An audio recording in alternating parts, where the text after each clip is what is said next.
Hello, Topical, and welcome back to your favorite coverage of, you know what? We're giving coverage on everything today. Can't say NBA coverage, can't say, I don't know, SpongeBob coverage, can't say Star Wars coverage. We just got everywhere coverage today.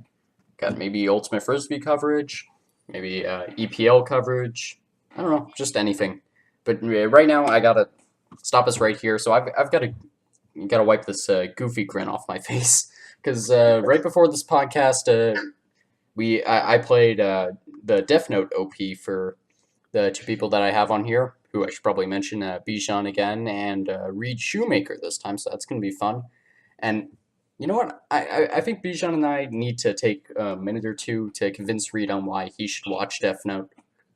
Okay. Oh, yeah. So that was my very first anime I ever watched, and I really enjoyed it. Like, I don't really like any other types of anime, but like it was like a very serious style, and I enjoyed it a lot. So what is the premise of this anime? So essentially, there are death gods, and one of the death gods dropped his notebook, and within that notebook, if you write somebody's name, they will die. And so it fell into the human world, and the protagonist, or the main character, Light. Light. He gets a hold of the notebook, and then he just tries to seek justice within the world by killing people. Oh. Yeah, and like the biggest thing that this show is going for it is the entire time it's a battle between Light, who has the Death Note, which is just the notebook that he can write people's names in to kill them, versus a police officer, or I guess special investigator, whatever, whose name is L, and he's trying to bring Light to justice before Light can kill him. And the entire time, why doesn't Light just write L in the notebook? Oh, because that's not his real name. Oh. And like the entire series is just a battle of mind games, and the entire time it just keeps escalating and escalating, and building layers upon like the madness, and just like having the two try and outthink each other, and like it's just an awesome show. And even if you're not into anime, it heartily encompasses most anime tropes, and it's just it's a fascinating show to watch. Cool, indeed. Yeah. Perhaps I will check it out. Yeah, as I said, I do not really like too many genres of anime, but this was very interesting. I was just watching episode after episode just because I was so interested in the theme of the show and the storyline. Very cool. Yeah, so Bijan, you mentioned that was the first anime you ever watched. So unfortunately for me, that wasn't the first I ever watched, because my first experience with anime was with a Saudi Arabian guy that showed me like a hentai, and he didn't tell me it was a hentai. So I had no idea what anime was before this. So I just saw this, I'm like, Jesus Christ, is this what the Japanese are doing now? Is this what the government has to stoop to get them to make babies? Like, that's legitimately what I thought. And fortunately, now that wasn't the case, and then I found out it wasn't even a hentai, it was ecchi, whatever that is. So I'm like, Jesus, there's a whole nother level to this, but yeah. Wow, cool. That must be a really weird first exposure to that culture. Yeah, it was very interesting, yeah. Okay. So, how are you guys doing? Well, I know basically the school year's been over at this point, except for me. I have my bio exam on Monday, but... Oh, good luck on that. Yeah, that's going to be a tough one, right? Everybody was studying for that a week after, a week ago. Yeah, but you guys, summer's starting up now. How are you guys feeling for that? I am just very excited for summer to begin. I'm doing a summer program at Virginia Tech, which is going to consume most of my summer, which just sounds like an absolute blast. But right now, all I'm doing is just watching TV shows. And the TV show I'm watching right now is Community, which is such a funny show. I enjoy it a lot. Yeah, and yeah, that's essentially all I'm doing this summer. Okay. But it's a great time. And working on that physics paper, right, Bijan? Oh yeah, of course. Yeah, sorry, I kind of got you in trouble before we started the podcast when I told Reed that you were watching a TV show. Yeah, that introduction doesn't look long enough, Bijan, but we can come back to that. That's okay. It's okay. Yeah, so what's that program that you're doing at Virginia Tech? It is the STEP program, and it's kind of like a a 5-week program where people who have not gone into the engineering program kind of do that and they can transfer in, or people who have gone into the engineering program who just want to like have like fun at Virginia Tech. They just go to that and have a good time. Oh, okay. Why do you want to be an engineer? Just because it pays well, and yeah, that's it. I'm not really passionate about any field, so I guess that's the only field I'll really go into, because no field really is interesting to me. So engineering is just like whatever. It's like I'm pretty good at the stuff that they ask me. So yeah. Oh, gotcha. Are you doing the Galileo program? I'm not. I kind of want to have an actual freshman experience and just like be in like a normal what is it called, normal like dorm hall. And yeah, I think I might be rooming in a place called Pritchard, which it just sounds very fun, but I don't know yet. Yeah, that makes sense. How's the whole housing process going right now? Are you all locked in a room and gotten that all figured out? Well, so far I have just found a roommate, and I'm kind of lost as to what should be done for like anything. So like I don't know how anything works right now, because I don't know how to like. Okay, can we cut that out, because I'm. Just go for it, Beach. Just go. You're fine. Oh, that was pretty bad. I think I had a miniature stroke, and Ryan has pretty good editing skills. Just Yeah, don't worry. I'll cut that here. 3, 2, 1. Yeah. So right now I'm just trying to find out how to choose a specific dorm, and how to choose my dining plan and whatever. So I'm just kind of lost as to what to do, and I'm just seeing what everyone else does, and I try to follow them. Yeah, that makes a lot of sense. How's the process going for you, Reed? Well, I'm just doing a random roommate, and I've done most of the other stuff. Just waiting for the housing stuff to come out. For UVA, it's not out yet. So. Okay, that makes sense. So somebody I was talking about with Nathaniel the other day, and by talking I mean texting. You know how it is. Yeah. So we were doing our year in review, and like, because the school year's wrapping up, and it felt like a good time to just talk about like what we thought about how our year went, and I found it really interesting because I mean a lot's happened in the past year. Obviously, senior year, a big tumultuous time, teenagers, whatever. So I thought it'd be interesting if you guys did a year in review and talked about things that have changed for you this year, things that have stayed the same, improvements that you made, regressions that you've made. Has it lived up to your expectations, or has it been a disappointment? Oh, well, honestly, senior year has not really lived up to my expectations, just because it's kind of like my 12 years in school are just kind of over. And it really hasn't clicked into me now that it is over. And it just feels like another day.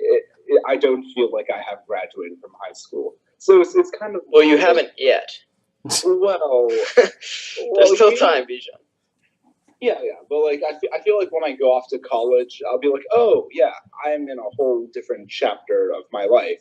But as of now, I'm just watching TV shows, sitting at home, just the same old, so it doesn't feel any different. Yeah, I got that. What about you, Reed? Well, I don't know. I mean, senior year has been pretty exciting for me. I got to have an entire year with Dr. E, which I know I appreciated. I know that Bijan also had that year, and I think he probably appreciated it some too. Bish, yeah? Entire year with Dr. E? Yeah, maybe not as much as I did, but yeah, no, I've enjoyed it. I mean, I see what Bijan's saying though with the, it's tough to realize, it's all over now. That's a lot of schooling that, I mean, if we, it's basically over now. So it still hasn't sunk in yet. Yeah, no, I get that. Let's see. So, Reed, you're gonna get this pretty quick, but I ask some weird questions sometimes just to get a feel on you. So, okay. So what do you think about death? Death. Okay, so I am atheist. Okay. Well, join the club. Yeah. So for me, well, death's a pretty scary thing. without an afterlife, you know? Because, I mean, there's just nothing. There's no... Well, there's nothing. I mean, there's no existence, you know? There's no perspective to have. There's, you know, the rest of the universe is just a snap, you know? If you're not reborn, you know, and you're just dead, then... I don't know. So I guess just live life to the fullest and try to not think about it too much. And if you are thinking about it too much, then I don't know. It's something that I think about sometimes, and it's frightening too, I think. But yeah, it's definitely scary for sure. Yeah, no, I get that, and I try and think of it about the same way. My approach has always just been think about it in the same way that you would think about the time before you were born. Just it's nothing, and then you die, and then it's nothing. Just yeah. Honestly, But then, I'm not even scared about growing, about death. What I'm scared about is growing old, because growing old just doesn't seem really fun. You Also- just lose all ability to walk and have joints that work properly. but by the time we're old, there's going to be so many advancements that either all of society will just completely, you know, people will all kill themselves when they're 50, or it's going to be really there's no reason, you know, or we're going to have, you know, medical technology that just enables us to, you know, either live forever or live until we're 120 and have perfect joints all the way, you know, and people will be able to choose when they die. You know, that's all the science fiction stuff. But, you know, at this point... Yeah, I saw this thing, I think it was the World War II era veterans. They were saying, oh, death before dementia. And honestly, yeah, that sounds like an absolutely great plan. It's because I would rather die than have dementia. Because it's such a tough... I mean, we take for granted what we have. And if you can't even think straight... and moving around... I don't know. I think that if I were wheelchair bound or, you know, couldn't move any muscles, I would be okay. At least if I was still, you know, had brain function. But once you start losing that and seeing it all slip away and forgetting your loved ones and stuff, that's really tough. yeah. So Reed, you definitely think that we can conquer death at some point just based on medicine and such? Probably, or it's going to be all we upload our consciousnesses to a, you know, some kind of technology. So maybe it's not the human body that lives on, but it's the human brain or soul or whatever we have inside of us that lives on, and we can really live forever. And then comes the ideas of, you know, living all as one being, you know, creating a computer system that encompasses everyone that dies. You know, when you die, you go into this computer system and you become part of a whole, and a whole, I don't know. It's interesting to think about that future science, the science fiction of that. Oh, definitely. But you mentioned uploading your consciousness to the internet or computers or whatnot. So yeah, my biggest hang-up with that is the transporter paradox. Do you know what that is?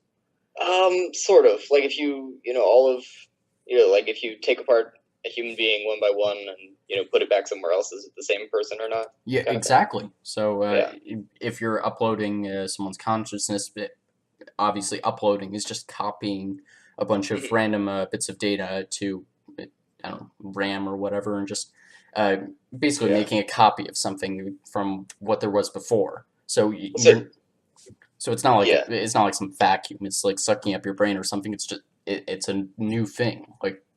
Exactly. Do you think there's a way to resolve that problem, or do you just have to accept that may be the case and just take that leap of faith? Well, so it all depends on whether you believe that there's a soul or not. Really, I mean, because if there is a soul, then there's something you can't copy. There's something that's unique. There's something that, you know, that you can't upload it. You know, it's what makes everyone special. Whether a god created it or if it's some kind of, whatever your classification of what a soul would be. But you know, if it is just, you know, neurons and chemicals, no matter how complex it is, then, well, I mean, it would create a separate person, I suppose. But if the other person's dead and they have all their memories. Well, I suppose I'll turn this back on you then. So, what does a soul mean to you? Shit. So I don't think there's a soul. I think that it's all just complex chemical interactions and neurons firing, and I think it's incredibly complex. And maybe it'll never get to the point where we can model it, or, you know, maybe we can never upload a consciousness. But, you know, I think that eventually all the data could be determined. It could be stored, could be recreated Okay. in some way or another. So give me an idea then of what you think happens when you upload your consciousness. Obviously, we have no idea. We're talking about something that would happen long in the future. But like, if you say, I don't know, hit a button on your computer, and then it copies all of your consciousness to, I don't know, some memory bank or something, are you just suddenly going to wake up and then feel like you're? I mean, like, what do you think happens at that point? Like, do you just? Well, so I think that if you were still alive when this happened, so it wouldn't change your perspective, or it wouldn't change anything like that. There would just be like a separate human, a separate being created that, had all your memories, thought like you did, would make the same decisions you do, was basically just a second you, but, digital or mechanical or, obviously computer. But, yeah, I don't think it would, I don't know, it's a difficult question. But Well, I don't think it would be the same person. I think it would just be a computer that's like an AI system that knows how to act like that person. Like, it is not a person per se, but it is a computer that just might as well be the person just because it can act very similarly. Well, I kind of agree with you there, Bijan, but like at the same time I don't. So I definitely think that like they are two completely separate things, and it functions as if you were I don't know, let's say you're buying like a toy from Toys R Us. That's a bad example because Toys R Us just went out of business. I don't know, Target or something. They sell toys, and you have two exact copies of the same toy. So the fact that you can hold those two toys in your hand and like them being occupying separate places in the universe, let's say, that's a really abstract way of saying it, but like they're two different things.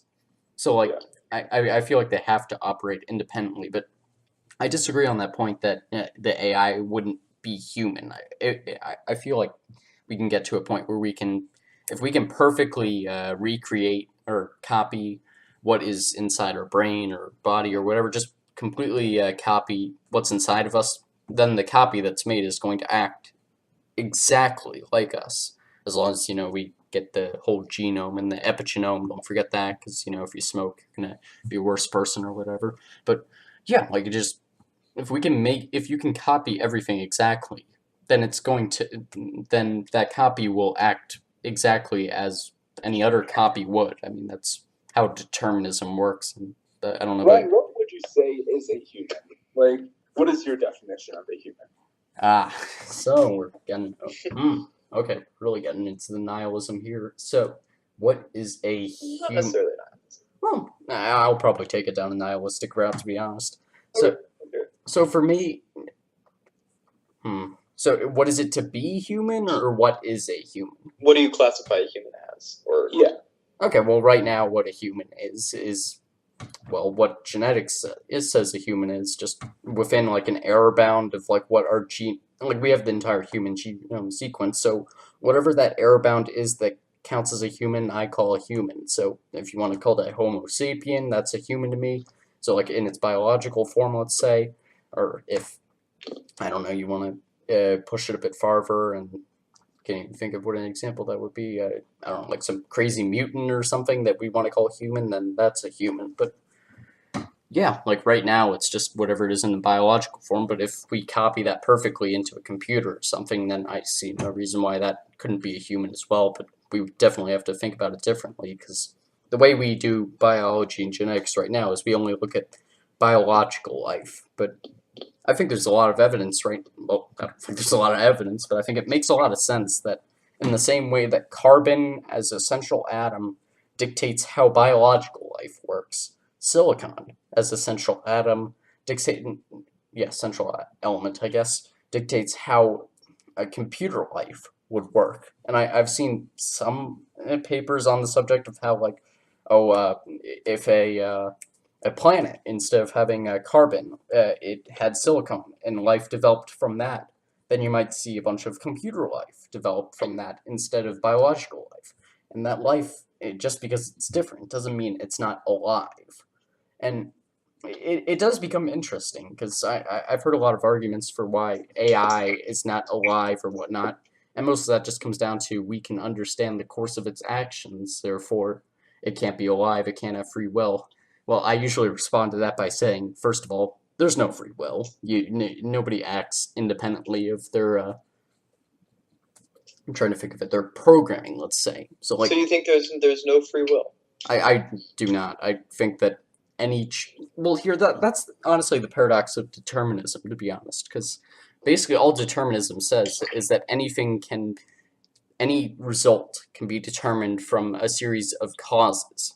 And that becomes very difficult because you have a lot of entanglement there, where you can have different results that could be equally likely to happen, or maybe different probabilities of happening, but they're still can deterministically be determined from whatever was in your brain. So let's say I'm trying to think of an example right now. So let's say I was trying to figure out what I wanted to eat for dinner or something, and let's say I wanted a pizza, or I wanted, I don't know, some scallops or something. I don't know, something random. I actually had scallops, so that's why it's on my mind. But like you could determine that I would have pizza based on the fact that I like pizza and I have a history of having pizza for dinner. Or you could determine that I wanted to have scallops because I happen to like scallops and I wanted to change of pace from pizza. So like that's the problem there. So like, is it free will to choose either?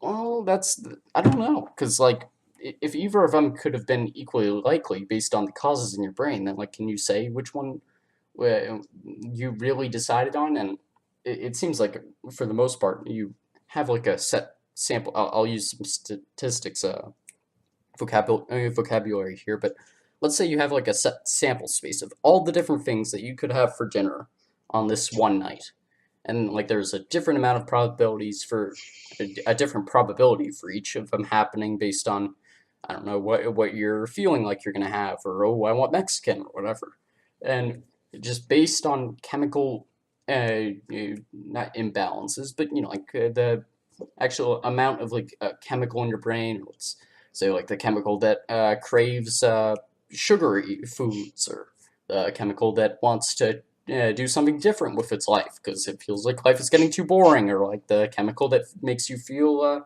courageous and makes you want to take risk. That was a voice crack and a half. That was a risk right in itself. But no, like the chemical that wants you to create risks. And like based on those balances within your brain, that who knows, maybe they could be random, maybe they're just based on receptors, but based on that, you could determine the choice. So that's the problem with determinism, is you have like any number of different things that could occur, but they all could make sense based on the actual causes that were present.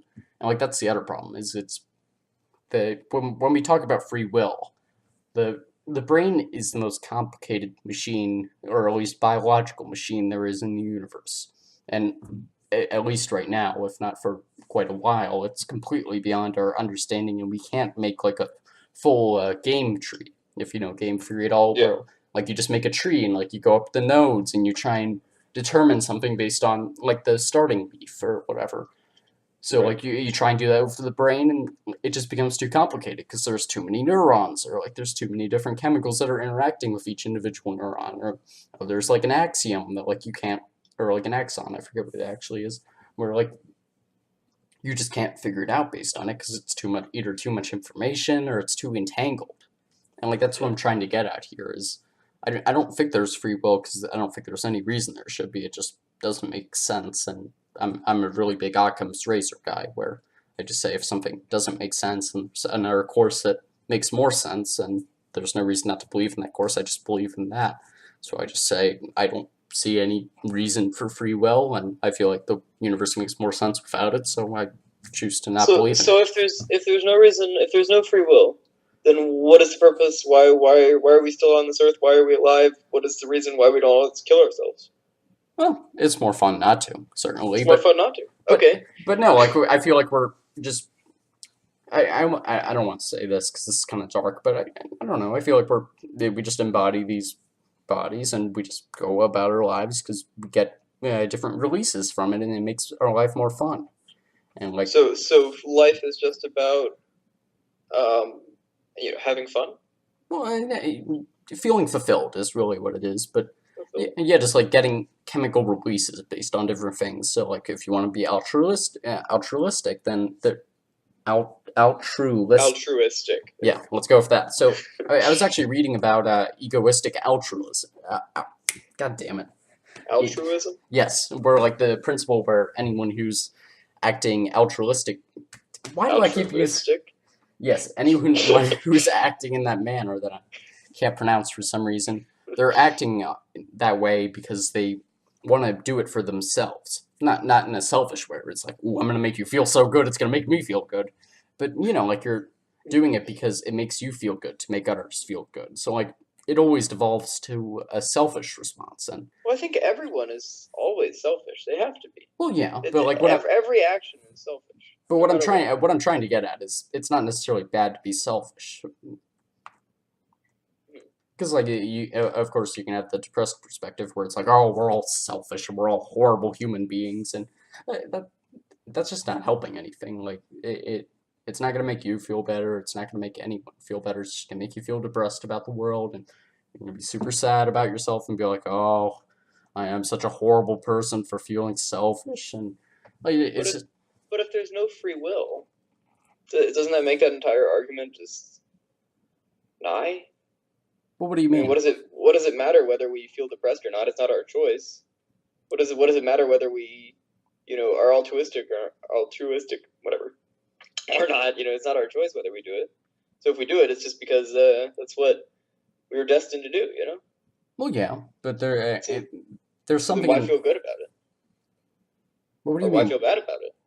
Or who cares? Well, there's a certain part of the human brain that wants to feel control over situations. That's why the delusion of free will exists. Otherwise, the human brain just wouldn't care. It'd be like, oh, who cares if I have free will or not? But there's something in the brain that wants to have free will, that wants to have control over situations, because I feel like it makes us feel more secure. And I think that can be related back to Maslow's hierarchy of needs, where like you have someone that wants to obviously have the safety of being able to have food at the table, the safety of having something to drink, the safety of sex, the safety of just having a stable living condition. And I think the safety of one's mind and like one's life, feeling like you actually have control over your decisions and having control over your life, I think that's an important thing for people. And I feel like depression is a big consequence of that. And I'm not going to say suicide is the end result, but it's certainly one of them, and one of the all too common ones. That's a way to feel in control.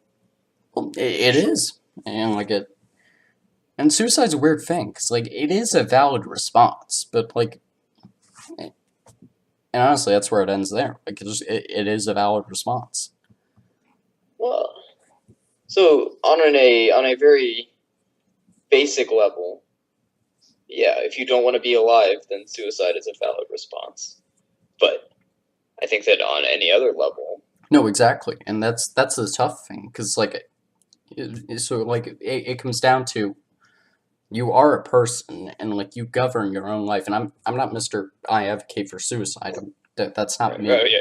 But like I'm just trying to find a way where you can argue against suicide without it becoming like an example of egoistic altruism, where like you're trying to do something to make you feel good just because you think it's doing something good for the other person. Because, sorry, I like went 3 layers deep there. So like you want to protect the other person for your sake, but also because for their sake. Yeah, but also because you think you're helping them. But in helping them, you feel like you're helping yourself. Right. So it's a tricky thing. What do you think, Bijan? We're kind of getting down the rabbit hole here. Oh, sorry, I was playing chess. I mean, we're kind of playing chess too. Like, to be fair, how's that chess game going? It's going pretty good. I am kind of in a rut. I don't know what move to make next. Oh yeah, but I was listening in on this, and I was thinking your whole argument with selfishness kind of debunks that there's no free will. Because I think if you're selfish, you want to gain the best outcome for yourself, and I feel like if you do not have free will, you will not take that path. But like having free will means that you will always. Well, surely selfishness is just coming from natural selection. Well, yeah. I mean, it is survival of the fittest, after all, and like you have to look out for yourself. So whether that's free will or not, I think it doesn't necessarily have to be free will. I mean, maybe it's bred into us to be selfish. I mean, certainly it is. Here, I'm gonna go back through my notes because I know I have like a whole discussion and argument for why free will does not exist. Let me see if I can find that, but in the meantime, I'll find that later. So, and you mentioned natural selection. So I feel very strongly about the fact that life exists as a cycle and like it moves through development and more, and like the organisms become more and more complicated until you eventually reach a sentient species, or sentient in the aspect that like it thinks that it has control over its life.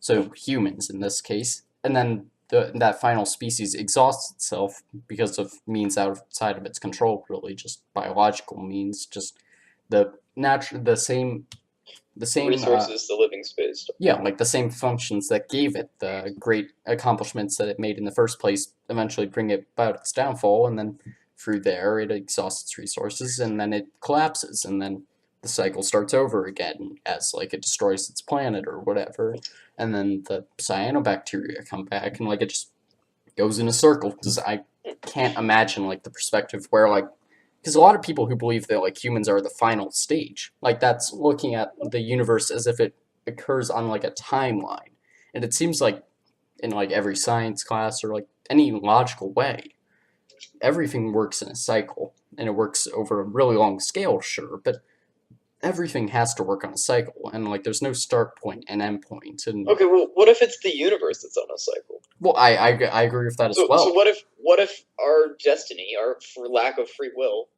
is to become gods? In a billion years we're gods, and then we've got what, another 90 billion, another 85 billion years to just be gods and just travel through time and frick. Am I allowed to curse on this? Yeah, sure, why not? Fuck with other species, stuff like that. Create planets, destroy black holes. Do all sorts of cool, fun stuff as gods. Our entire race is just, there's no stopping. And then the universe collapses into entropy, and then maybe the next Big Bang starts, and that's the cycle instead of just a small scale cycle of species. Well, I would. So maybe. Do you guys think evolution will take place? As in, like, will humans evolve from this point on? Not in a traditional sense. Yeah, and not much. Because there's no more natural selection. Exactly. We are the end point of the natural selection on Earth. Like that's because pretty we clear. Developed this thing called society. And hands, opposable thumbs. Hands, yes, indeed. But there's a reason why we still have appendixes, and that's not because if we got to the point, if every single appendix that burst, or if anyone that had an appendix died by the time they were 30, then we would not have appendixes by now. If every appendix got inflamed by 30, then it would have been bred out because someone would have mutated to not have an appendix. So our appendix doesn't do anything except for cause problems, but because of our healthcare, and not that I'm saying we should let everyone that has an appendix die, but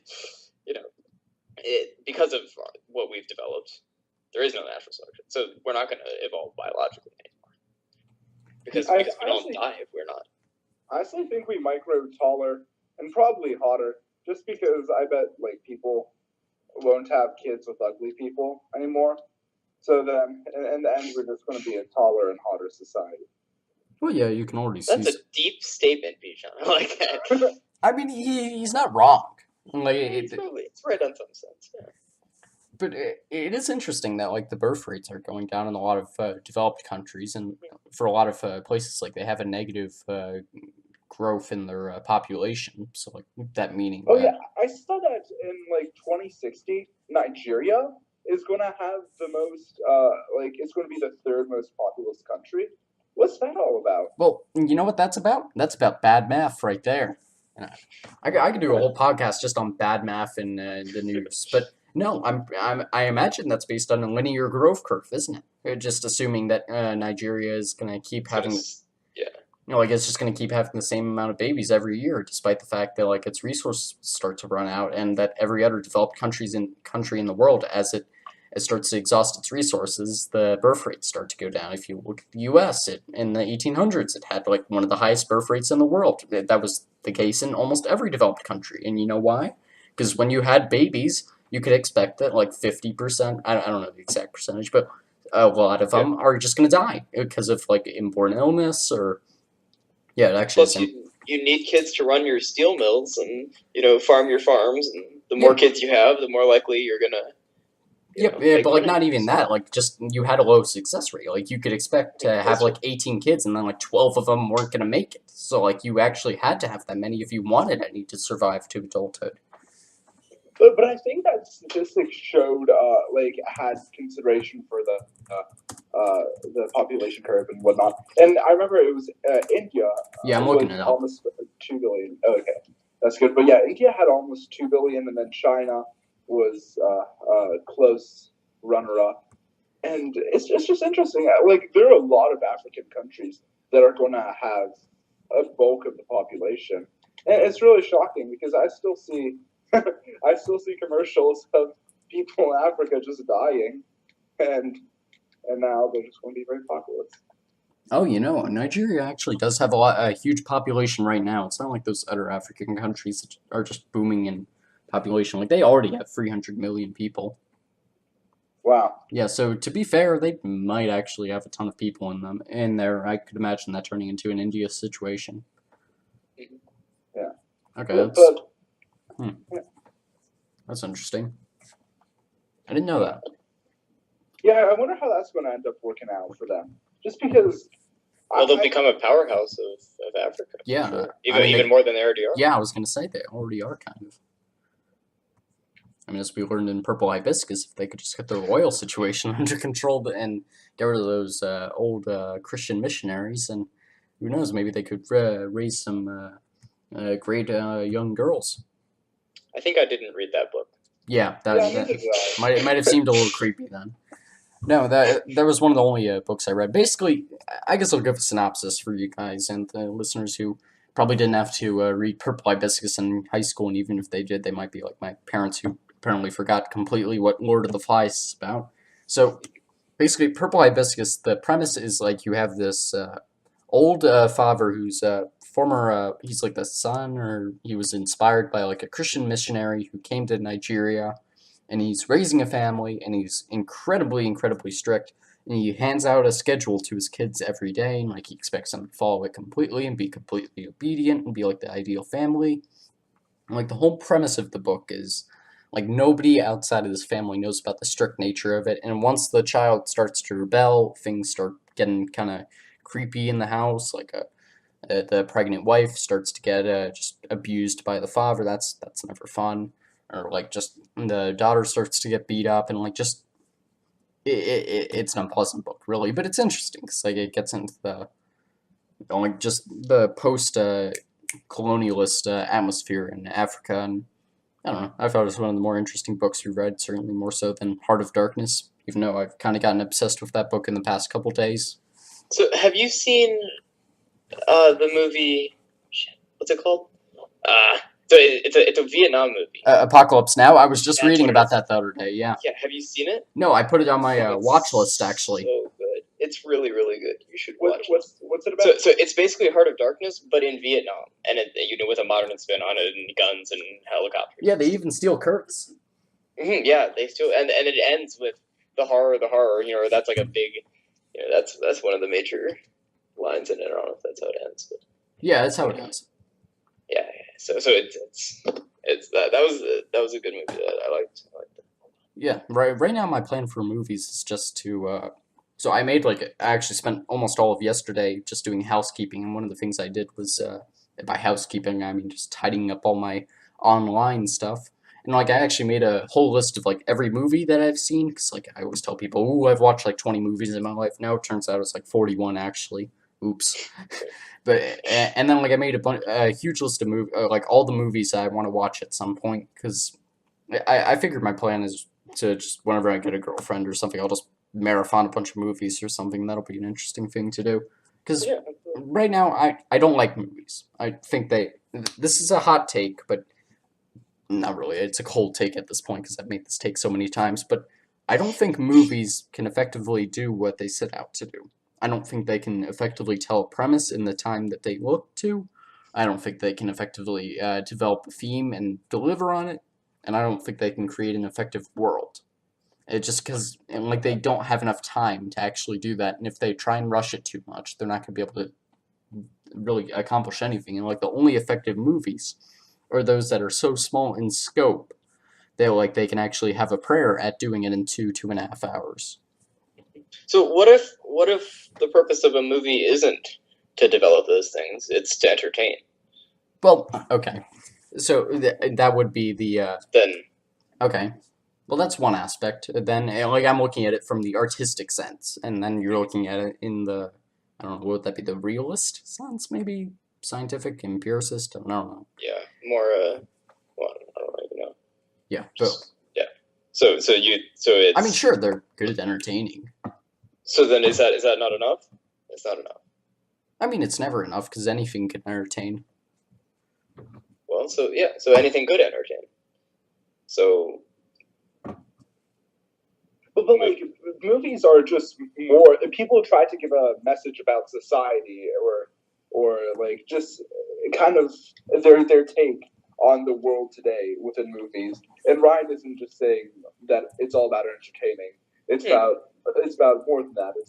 And he feels as if they just can't give off that message within that allocated time period. Yeah, Okay. and to be clear, I think that movie series, like, say, I don't know, the Godfather series, or I just made that up. I've never actually seen the Godfather. I hear Like it's. Star Wars or like. I was gonna say Star Wars, but I mean, what are you really telling in that? That's Yeah, entirely that's entertainment. true. Like that's your argument right there. That movies are just fun, but no, like I think that movie series can, because I feel like if you can get like a good 6 hours into a premise, then you can tell an effective narrative. But if you have 2.5, like you're just not gonna be able to deliver on it because you just don't have enough time unless your narrative is like, okay, we have one main character, and we're going to watch her go through the hero's journey, and then we'll see it arrive at the conclusion. Like, that's a very small narrative. And, I mean, and why don't you think that they can deliver a important message within that small span of time? well, because I just don't think they can explore it completely and really, and like, there's an argument to be made that, like, you don't have to explore a narrative or a theme or just, you don't have to explore something completely to effectively teach someone about it or really close the loop on it. But for me, like, that's what I look for. I want you to give a premise, develop that premise. I want you to look at it from every angle, and then I want you to conclude that premise. And like that's what I look for, not in movies because I don't watch movies anymore, but like just any entertainment that I'm looking for, because like that's what I want to see. Like here, I'll give you an example right now. So, an anime that I was recently watching is going to be a really stupid example, but that makes it more fun. So I was watching an anime for like the past week called Miss Kobayashi's Dragon Maid. And like the entire premise of the show, and it's really fun premise, kind of stupid, whatever, where like this drunk woman, she meets a dragon, and she says, "Hey, dragon, do you want to come back to my house and be my maid?" So the dragon comes back, and she's her maid. And through a 13-episode arc, you get to see all of the trials and tribulations that this woman, Miss Kobayashi, goes through with her dragon maid.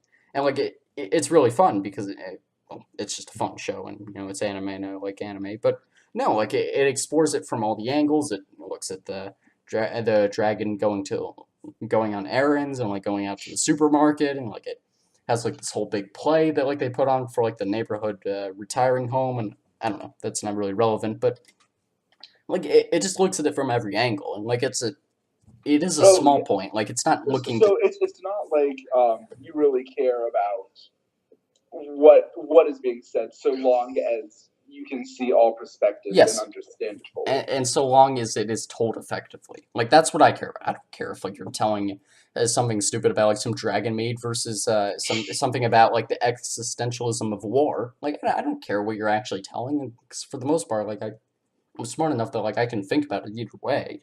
but like I just want to see you deliver on your promise and like do your job effectively.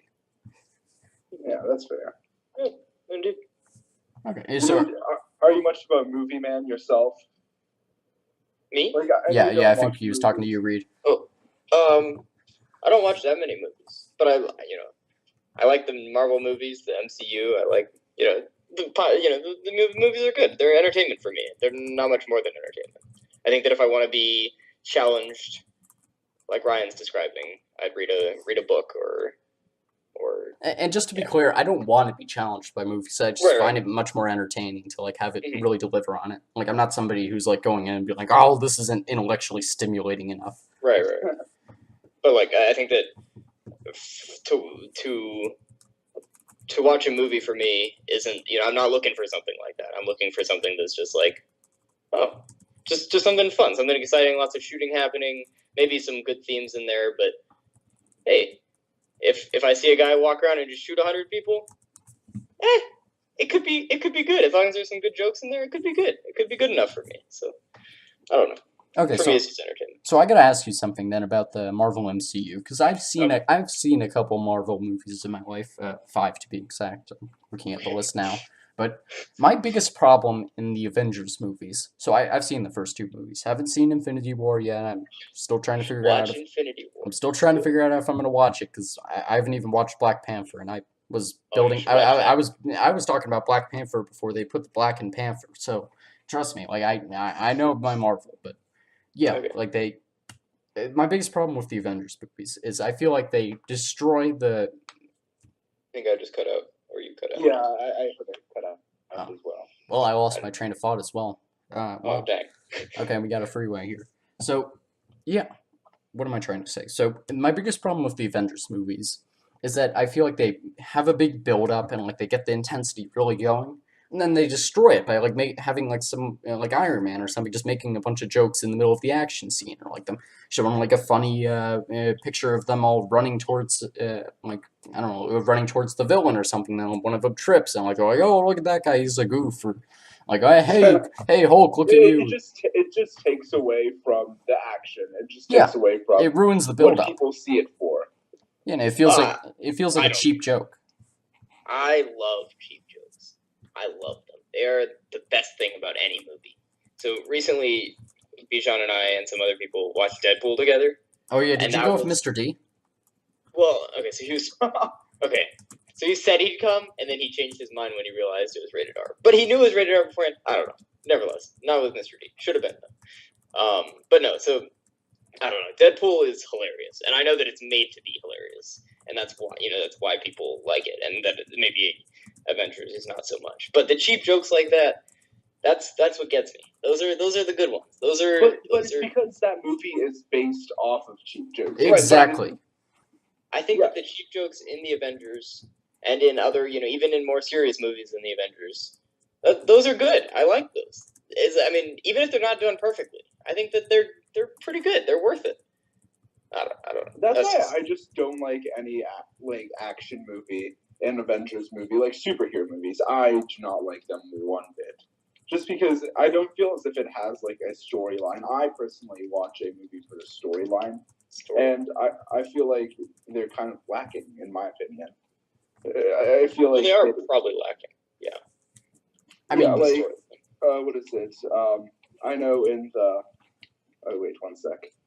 I'm currently doing a Fortnite, but yeah. Oh, you're as bad as Samson. He was doing his homework the entire time while he was on the podcast with me. Yeah, I just personally don't like those movies because it has no real plot. It's just you're just trying to destroy a bad guy, and it's the same thing every time. There's nothing new to it. So what movies do you like that are better? Well, I don't watch too many movies, but the movies that I do like, none of them come to mind just because not really interested in movies. How about Pixar movies? Are you a Pixar fan? No. Oh. Maybe when I was younger, yeah, but right now I'm not really interested in Disney movies, which is a shame because apparently many people still are. Yeah. What about you, Reed? Are you a Pixar fan? Not really. Oh man, I'm all alone on this cliff. Sorry. Like, I just like anything critically acclaimed. Like, I know, I really liked the one with the newspaper thing. How they're exposing the Catholic priest in Boston and whatever. I think it was called Spotlight. Oh yeah, Spotlight. That was a very good movie in my opinion, just because it had a thick plot. Mm. Yeah. Okay, that's interesting to say the least. So was it just about like introducing people to the idea of like Catholic priests raping children, or was it? Oh no, they were essentially a news organization, and they're trying to expose the priests and the corruption within the church. But they had many obstacles because the church was a powerhouse within Boston. Boston is a really Catholic city, so yeah, they were having lots of troubles trying to get the story out, just because many people didn't want the story out. And yeah, I would recommend that movie. It is very good. Yeah, that's really interesting. Okay. Uh, Not sure where to take that, to be honest. So do you guys watch more TV or like or movies or like new media? So like by new media, I mean like YouTube. YouTube. Yeah, pretty much just YouTube. Because I made the mistake when I was talking to Bijan about introducing Netflix into that, and that gave him an easy out. Well, so I have binge watched a lot of TV shows, like a lot, like probably too many. But I mean, most of what I currently am watching is not Netflix. Wow, YouTube and Twitch. So I guess new media is. Well, actually, I'm watching Twitch right now, but also doing this. So I don't know. Yeah, not so many movies though. For sure, more TV shows and new media. So. Yeah, I watch TV shows. Like, as I said, I'm currently watching Community. Great show. Would recommend. Yeah, that is a 10 out of 10 show. I like it. But I don't know. I just watch a ton of YouTube just because it's really easy to watch. It's short. It doesn't like you don't need to dedicate your time to it, and it's just easy. And yeah, and like a lot of content comes out. There's good content too. Like people underrate it, but it's good. What do you guys watch on YouTube? You're up, Bish. Like I watched like as of late, I've been watching clips of the Eric Andre show just because he's a crazy motherfucker, and it's pretty fun for me seeing him. And that would be watching TV on YouTube, but whatever. But yeah, like I don't really watch too much YouTube per se, but yeah. What I do watch is kind of like short clips from TV shows that I find interesting. Okay. What about you, Reed? So I still watch a Minecraft YouTuber from when I was like 10. Oh, I feel that. I actually do that as well. Yeah. So it's I like it, and I watch every single one of his videos. He posts like twice a week, and I watch every single one of them all the way through. And it's I don't play the game anymore, but it's fun, and he's entertaining, and it's good. It's good. So that's part of it, and other bits of it's just like whatever I find. One day, like I used to watch these YouTubers. Then one day I was just like, yeah, I'm grown up now. I don't need to watch them. But just stopped. But like, I haven't grown up. The only difference is I just don't watch them anymore, which is a shame. Like I bet I would still find it entertaining watching it, but yeah, I'm kind of out of the loop now in regards to YouTube. Yeah, there's I something. watch H3H3. He's kind of funny at times. He is funny. I used to watch it, but then I don't know. There was that spur of like YouTube drama that happened with like Keemstar and Leafy and H3H3. Yeah, that was stupid. I was kind of into that for a little bit, and then it's like, no, why does anyone care? This is like I really don't care about any of their lives. I don't care about my life. Why would I care about theirs? So, that's one way to think about it. Yeah. Yeah, I mean everyone just gets caught up in the hype of those kinds of things, and they just want to be part of something. If you just step back, though, it's like, what? What? Come again? No one cares. Like I don't know. That was something that took me too long to recognize. But what is this YouTuber that you watch, Reed? So Etho. Oh, Etho. Oh, I know him. Mm-hmm. Yeah, He's good. Yeah, I like. believe it or not, actually, my guy is. Do you know B-double-O? Oh, of course I do. I Yeah. used to watch Beetle all the time. All on the Minecraft server, yeah. Yep. Oh yeah, the good old days. Yeah, the good old days before that fell apart. Yeah, rip that. Jeez. So Ryan, what media do you watch? So predominantly? so for me, I watch. I was about to say a ton of sports, but that's not remotely true at all. I just talk about sports. I'm that terrible sports fan that just looks at all the high and why did I say look at all the highlights? I don't look at the highlights at all. I just read recaps The and like scoreboard. yeah, we should talk about sports. yeah, we should talk about sports. Bijan, or both of you, what sports do you guys watch? Well, I'm ready for the World Cup that's coming soon. Okay. That's gonna be fun to talk about, not to watch. Oh, of course. Are you going to at least watch the finals? If I know myself, what I'm probably gonna do is like in a couple days, I'm gonna be like, ooh, I'm gonna watch every single World Cup game, and I'm gonna watch all of them, and I'm gonna record them all, and I'll get like free games in, and then I'll be like, oh, screw this is taking too long. That's usually what I do. I don't think I've heard anybody talk about binging soccer games.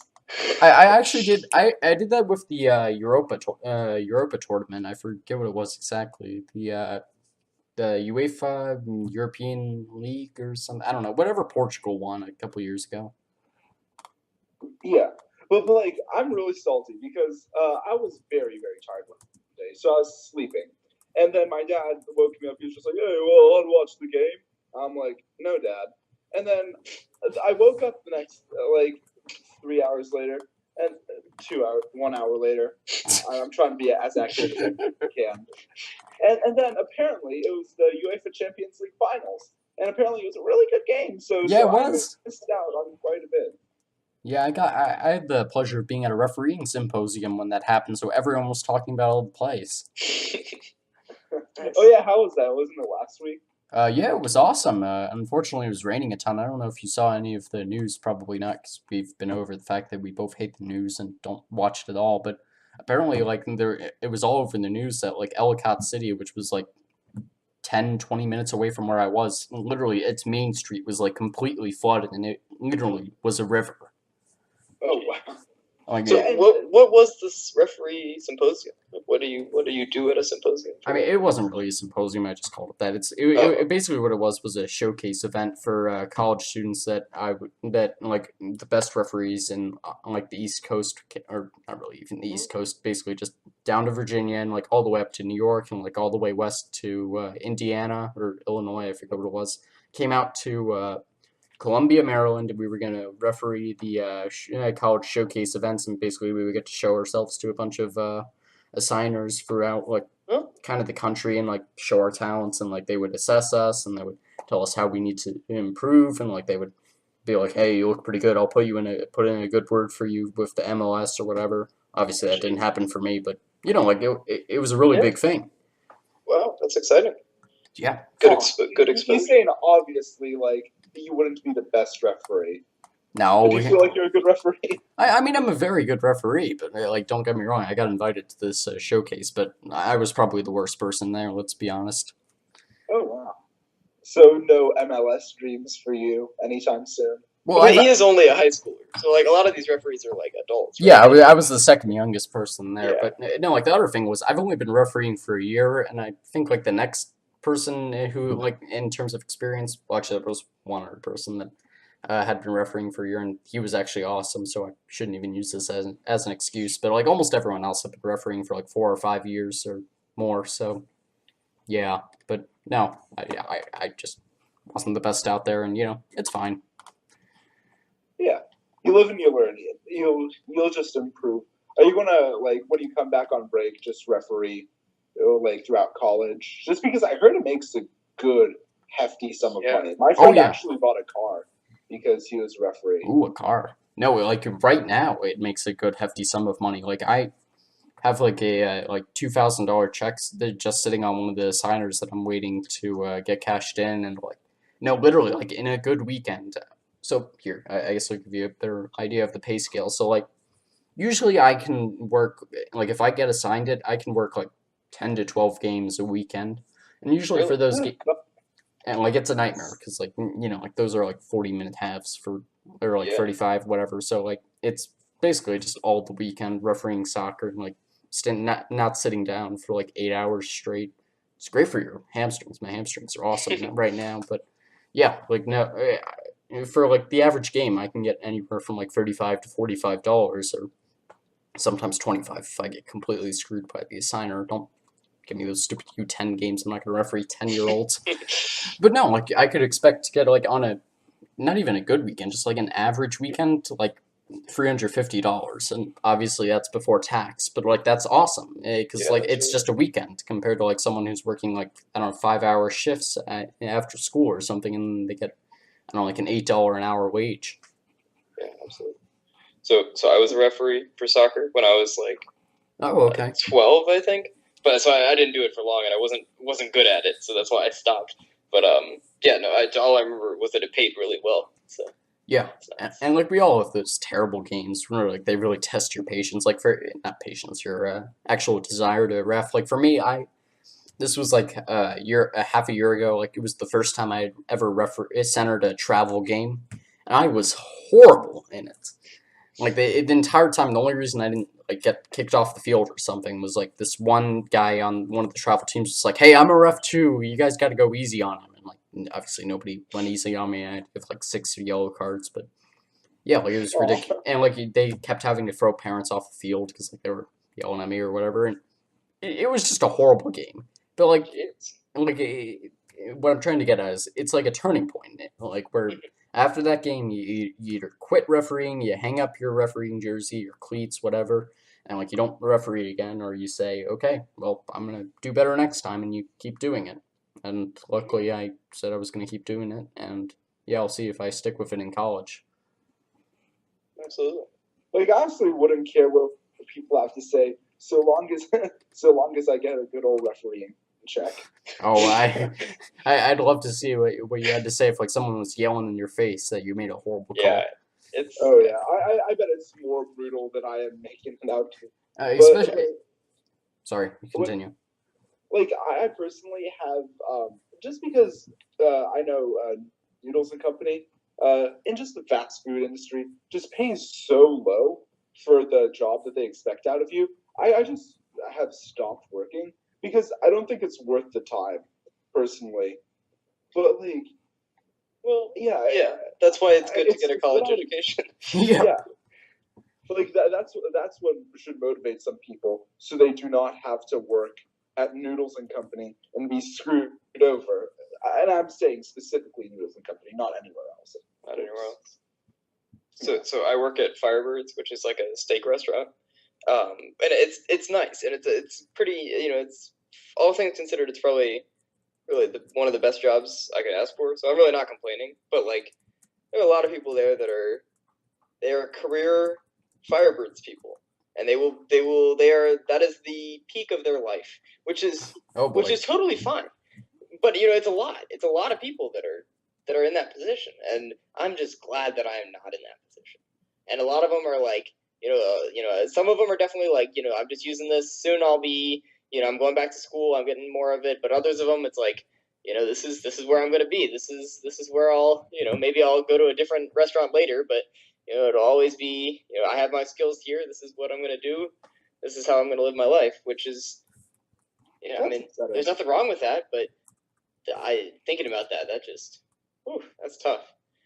I don't know if I could do that. I mean, just because we've been trained and raised to expect more out of life. Yeah. And yeah, like people like them, I doubt a college education has been focused on. And right. And yeah. Oh. Did Bijan just die in Fortnite? Yeah. A little bit. So do you guys actually play Fortnite? I keep seeing. Okay. So Bijan, I guess you can tell us what exactly is it that's enticing about Fortnite? Sell us on Fortnite. It's free, and there are no other new games, so this is what people play. Because everyone can play it, because it is free, and therefore it gets a lot of publicity because literally everyone is playing it. So And I'm just waiting till Red Dead Redemption comes out, Red Dead Redemption 2, until like I actually play other games. But until then, I am having a field day just playing this game. Okay, that makes sense. So like, what do you like about battle royale games? Like, do you play any others, or is it just because it's free? Just because it's free. I'm kind of a console scrub, as some may call it. Oh my And goodness. I know. Don't worry, I am But yeah, too. it's just like the only battle royale game. I've always been interested in battle royale games when I see YouTubers playing them. But so this is my opportunity to play, and it is a very well developed game. It's for a free play game. It is very, Look, very. they're making high tons quality. of money off it. So Oh yeah. Oh yeah, like just 'cause of so the in-game much, purchase. like so much. Yeah, and I was looking at the skins. They were surprisingly expensive, and I don't know how people just dish out money on them. But like the fact that people do dish out money just just goes to show how impressive this business model is. Yeah, well, I mean, it's tried and tested, and that's how. There's tons of free to play games that do this. I don't know. And Fortnite has gone far beyond all the other ones. And streamers that are like really big in Fortnite, like Ninja and stuff, you know, they are raking in money. Holy smokes! So, Oh yeah, I remembered what I wanted to ask you, Reed. So I've actually checked out Twitch a couple times, and I could never get into it. What do you like about Twitch? okay, so I play a game that nobody has ever heard of apparently called Counter-Strike. What? Who hasn't heard of Counter-Strike? No, it's a dying game. It's a dying game. But I really enjoy it, and I love playing it. I'm terrible at it, but I really enjoy playing it, and I love watching it. And so that's what I do on Twitch. I watch Counter-Strike a lot, and they, all the time. And it's, it used to always be the number one on Twitch. When there was a big tournament going on, everyone was watching Counter-Strike. Now that's all in Fortnite and Dota and, League of Legends and stuff, which is fine. I'm not salty or anything, but, I can't believe games like Dota and what's that other game like Battlestar or like I know what you're talking. StarCraft. StarCraft. Well, StarCraft was big before. StarCraft was before Counter-Strike. Actually, they're still pretty huge. Like yeah, especially in South Korea. Yeah. Oh yeah, South Koreans like. It bothers me how they win literally every esports. They don't win Counter-Strike. Counter-Strike is dominated by Europeans. So yeah, that's what I thought. Take that, Asian. Yeah. but like honestly, like Koreans, Overwatch, they dominate that in every other game except Counter-Strike. So I was watching an Overwatch stream yesterday, like a professional Overwatch play thing, because actually one of the casters that used to cast Counter-Strike went over and started casting Overwatch. So nevertheless, but it was very like I know Overwatch and I've seen it played a lot, and usually I've never played it, but I've picked up what basically what the different people do. Yeah. But it was very difficult to follow. Even just super like so many flashing colors, so many things going around. I don't know. That seemed like a tough esport, a tough thing to be able to have professionals and stream it to people. But I don't know. Yeah, because there are so many different characters, and therefore there needs to be so many different counters to each character. Yeah. And yeah, so I can't imagine how League of Legends is. It's because there are hundreds of characters in that game. So I can see why the games take a lot of skill, which is good. But I just don't see how someone could follow it. Or how I don't know. With Counter-Strike, it's easy because one fight happens at a time. You see a guy, you kill him. The specific strategies. And even Call of Duty. Call of Duty is like well, I know, but Call of Duty has a low skill ceiling. Counter-Strike at least has a high skill ceiling. So. Yeah. Well, does it have a low skill ceiling, or is it a low bar of entry? It's a low skill ceiling. Yeah. So Counter-Strike has a lot of specific mechanics that really are difficult, and they require you to be the best in the world to be the best in the world. With Call of Duty, it's like, hey, I'm pretty good, and hey, I just hit 100 nutty shots in a row, and then you win the game because you just jumped around the map and shot 6 bullets and killed everyone. Or I don't know. Yeah, but it isn't much more complex than that. If you're good at aiming, you don't need any skill. Do you think any Call of Duty players even know what a flashbang is? I doubt it. And like that is like a pivotal thing in CS:GO, flashbanging people, and that whole. Bijan is a big Counter-Strike player, actually. Oh yeah, I've off Asimoved him a couple times. Oh yeah, I'll pretend I know what that means. it's okay. Neither do I.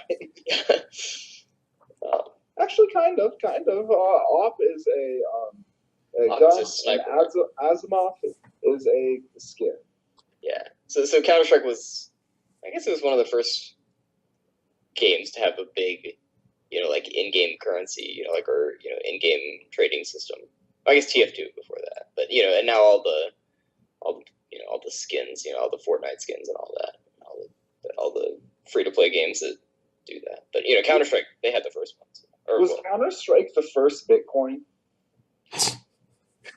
Well, it's funny you say that, because there actually are now like Counter-Strike Bitcoin services that are blockchain marketplaces with Counter-Strike skins. So, which is super weird, but I mean, I don't know. They advertise them. Is that legal? Yeah, that was. Yeah, well, I mean, that was the whole gambling thing with Counter-Strike, was that people were gambling skins, which weren't technically money, so you didn't have to be 18. And I was involved in that. I did a lot of. Oh, it was a problem. It almost became out of hand. But, Are you allowed to admit to that? the court said I wasn't, so cut that out. Yeah. Yeah, gambling is apparently very addictive, and the fact that children could do that is a disgrace. Okay.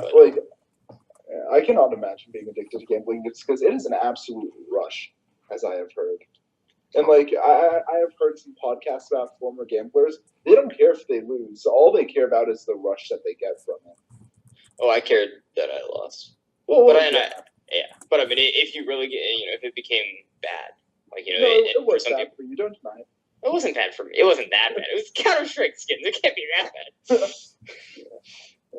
For people where it's like they're going to Vegas and dropping $20,000 on a roulette table in an afternoon, that's a problem. That's where it gets really bad, and that's where it's like, oh, I really don't care that I lost, but I had such rush doing it. So, yeah. Okay. Well, I'm going to double back to that conversation about esports, because I actually had something I wanted to say on that. So, okay. I can't understand how people enjoy watching esports. So, I'm a big video game player myself. Actually, not really, to be honest. I play one or two video games, and that's it. Maybe that's the case for everybody, but... Well, what games do you play? So, I'm everyone's favorite sports video gamer. Oh. Yeah, I'm that guy. So you're that guy. So I'm a really big fan of MLB The Show. I think it's an awesome game. Ew, Wait, was that a baseball game? Yeah, no. No, Ryan! I am the worst sports video gamer there is. Oh my goodness. I'm taking a bow right now, but yeah, no, terrible. And then aside from that, I'm a mobile gamer. So I play Plants vs Zombies 2 or games like that. So I am literally the worst video gamer there is. Yeah. I will own that. But yeah, everyone can agree. Yeah, I was like, oh, you can't be that bad, but no, yeah, you did it. And the podcast just lost all its viewership. Okay, goodbye, folks. No, so. Wait, what?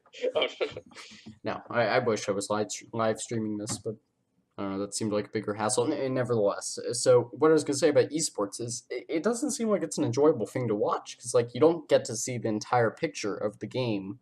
Yeah, I watched a couple Overwatch live streams because I was like, oh, Overwatch League, that looks cool. Let me watch the first episode, and I did. I'm like, oh, this is terrible. Why am I watching this? Because the entire time it's just jump cut after jump cut after jump cut, and they just keep bouncing between the different characters. And sure, there's only 8 people in the game, but you keep having to jump in between them if you want any view of what's going on with it, and you just don't get a good view of the overall game. What I like about watching sports is you get a nice bird's eye view where you can see the entire playing surface, and you can see everything that's going on, and you as the viewer get to choose what you want to watch. But when you're watching an esport or something, you're having it presented to you, and you don't get a good idea of what's happening overall. You get an idea of what's happening for whoever's on the screen at the moment. So maybe that's the way with Overwatch. So for Counter-Strike, at least, if you play the game. Like I've noticed that playing the game, it's a team based game. It's like really important that it's team based. So knowing, hearing, there are casters that they're getting paid a lot of money to say things about this game, so they have in depth analysis of this stuff, and it's very, well, I don't know how to put it, but like you can definitely see the entire picture. I mean, it is one person at a time usually, but you can see what's happening the entire picture, and it's meaningful that way. It's like a real sport would be, even if it is just from one perspective at a time. You've got the mini map, you can see how that's happening, and there's a lot more to it than just the one person on the screen, and you can tell that just by all the things happening. So I don't know how much different that is with Overwatch or other esports, but it seems like this with Counter-Strike, it's like it would be a sport, and it's played for the competitiveness of it, and it is really competitive. So, and it's fun to watch. That Overwatch just died down. Like, it was such a big thing, and then everyone just stopped caring about it. Like, it's because Battle Royale came out. That was way better. No, it lost popularity. Actually, yeah, maybe it lost popularity at that time. Because that was during the whole. I thought it was a little before that it lost popularity. I mean, a little bit, but I mean, once PUBG became big enough, I think that was really when it died, right? I mean, I don't know. So it seemed like to me that Overwatch took advantage of the gaming industry being in an era of, let's see, arena shooters. Is that what that's classified as? I guess so.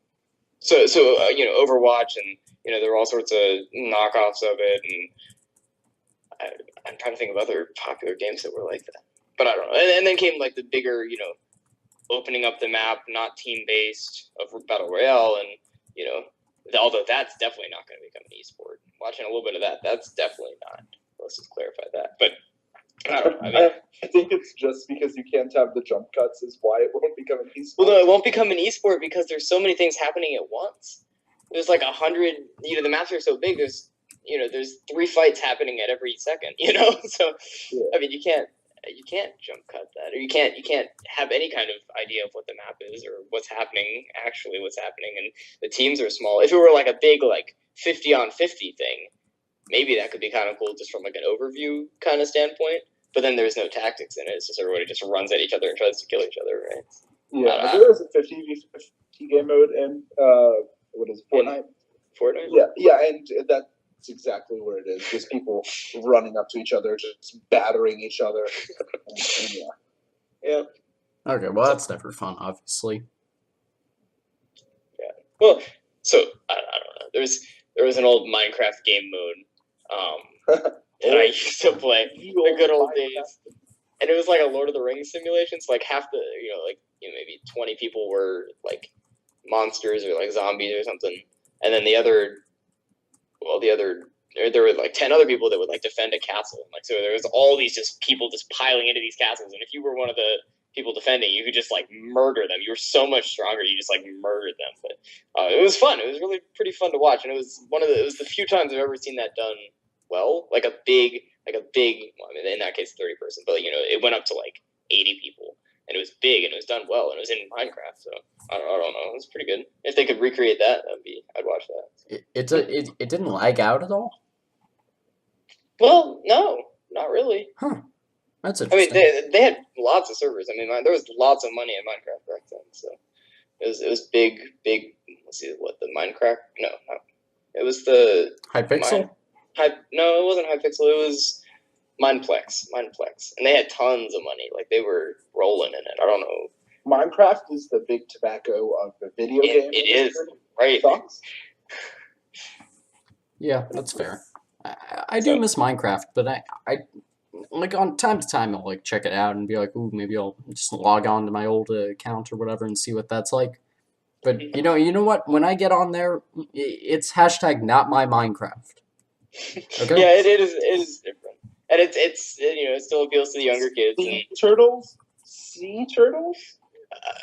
Yeah, they have sea turtles now. It's cool what they're doing with it, honestly, but it's not the Minecraft that we grew up on. So yeah, I don't understand why they're still adding new content, because the real diehards, there are only a few of them left that still play. Well, all the 5-year-old kids that are like, hey, mom and dad, I wanna play a computer game. mom and dad who were raised on Minecraft were like, "Oh, sure, play Minecraft, little kitty." And then these kids are Minecraft players till they're 15, and then there you go. It's keeping a player base. So hey, I don't know. It's aiming to the parent. Yeah, exactly. I mean, that's smart business. Yeah, but I mean that was the biggest video game ever, right? Well, yeah. I mean, like everyone knew Minecraft. Yeah, but what Notch sold out? He made $1 billion off it. Something like that, yeah. What a legend!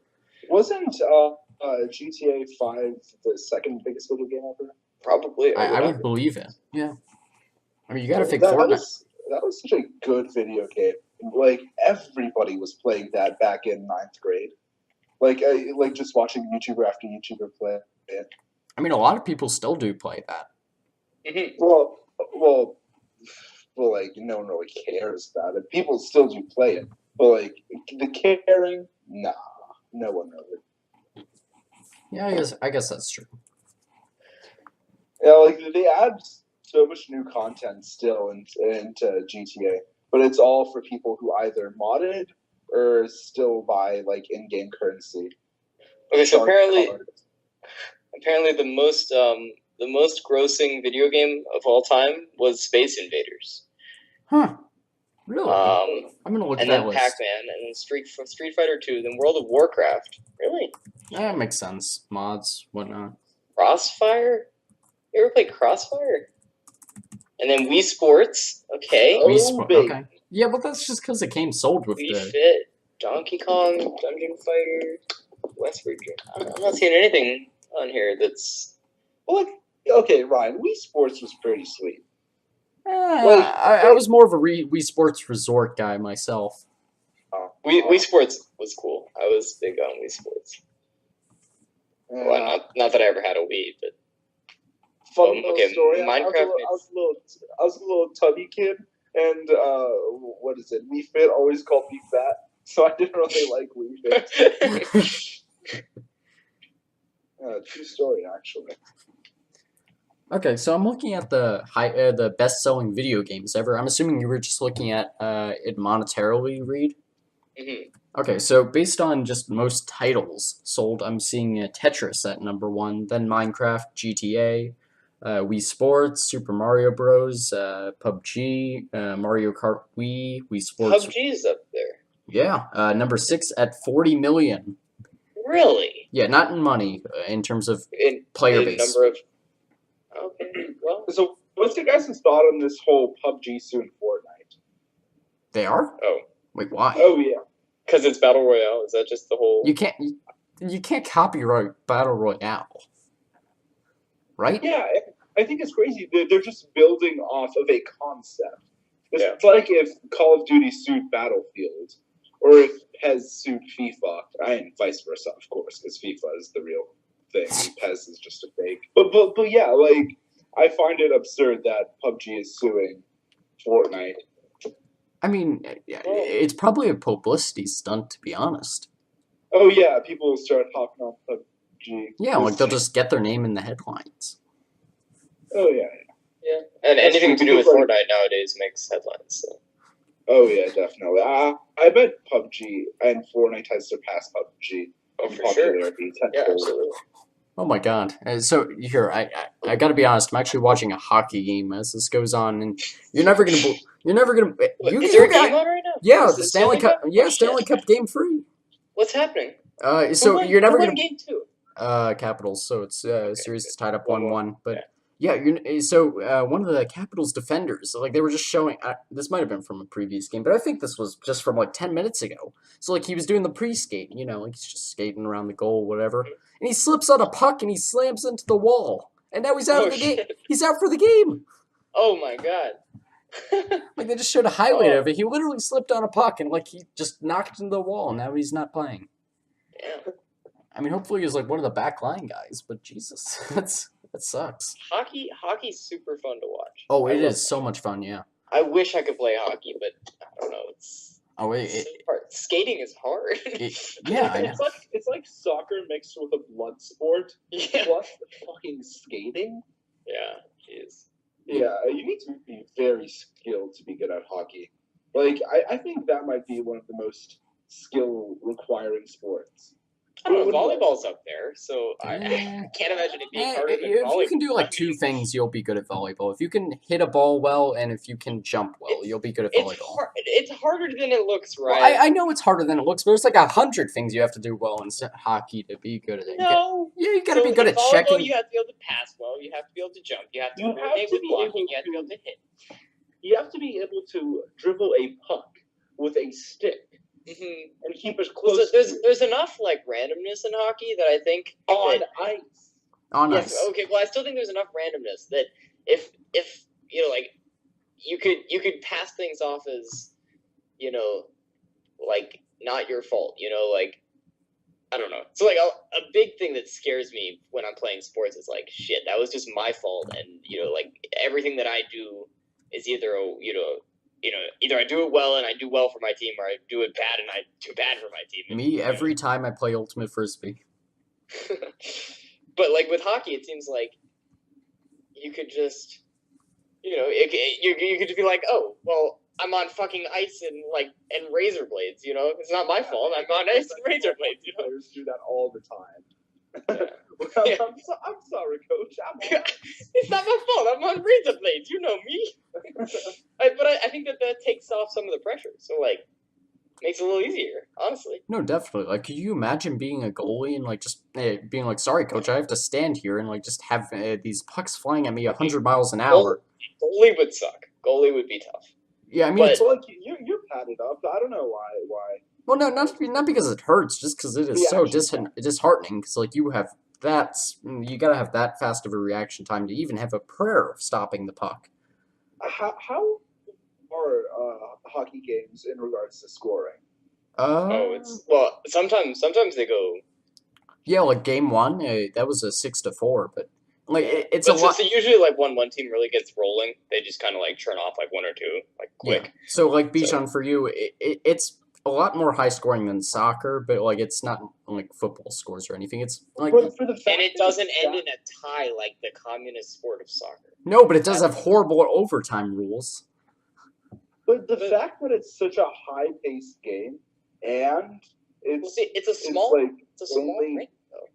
You can get around it so fast. So like with soccer, everything's a lot slower because you got to run 100 yards before you can score. So.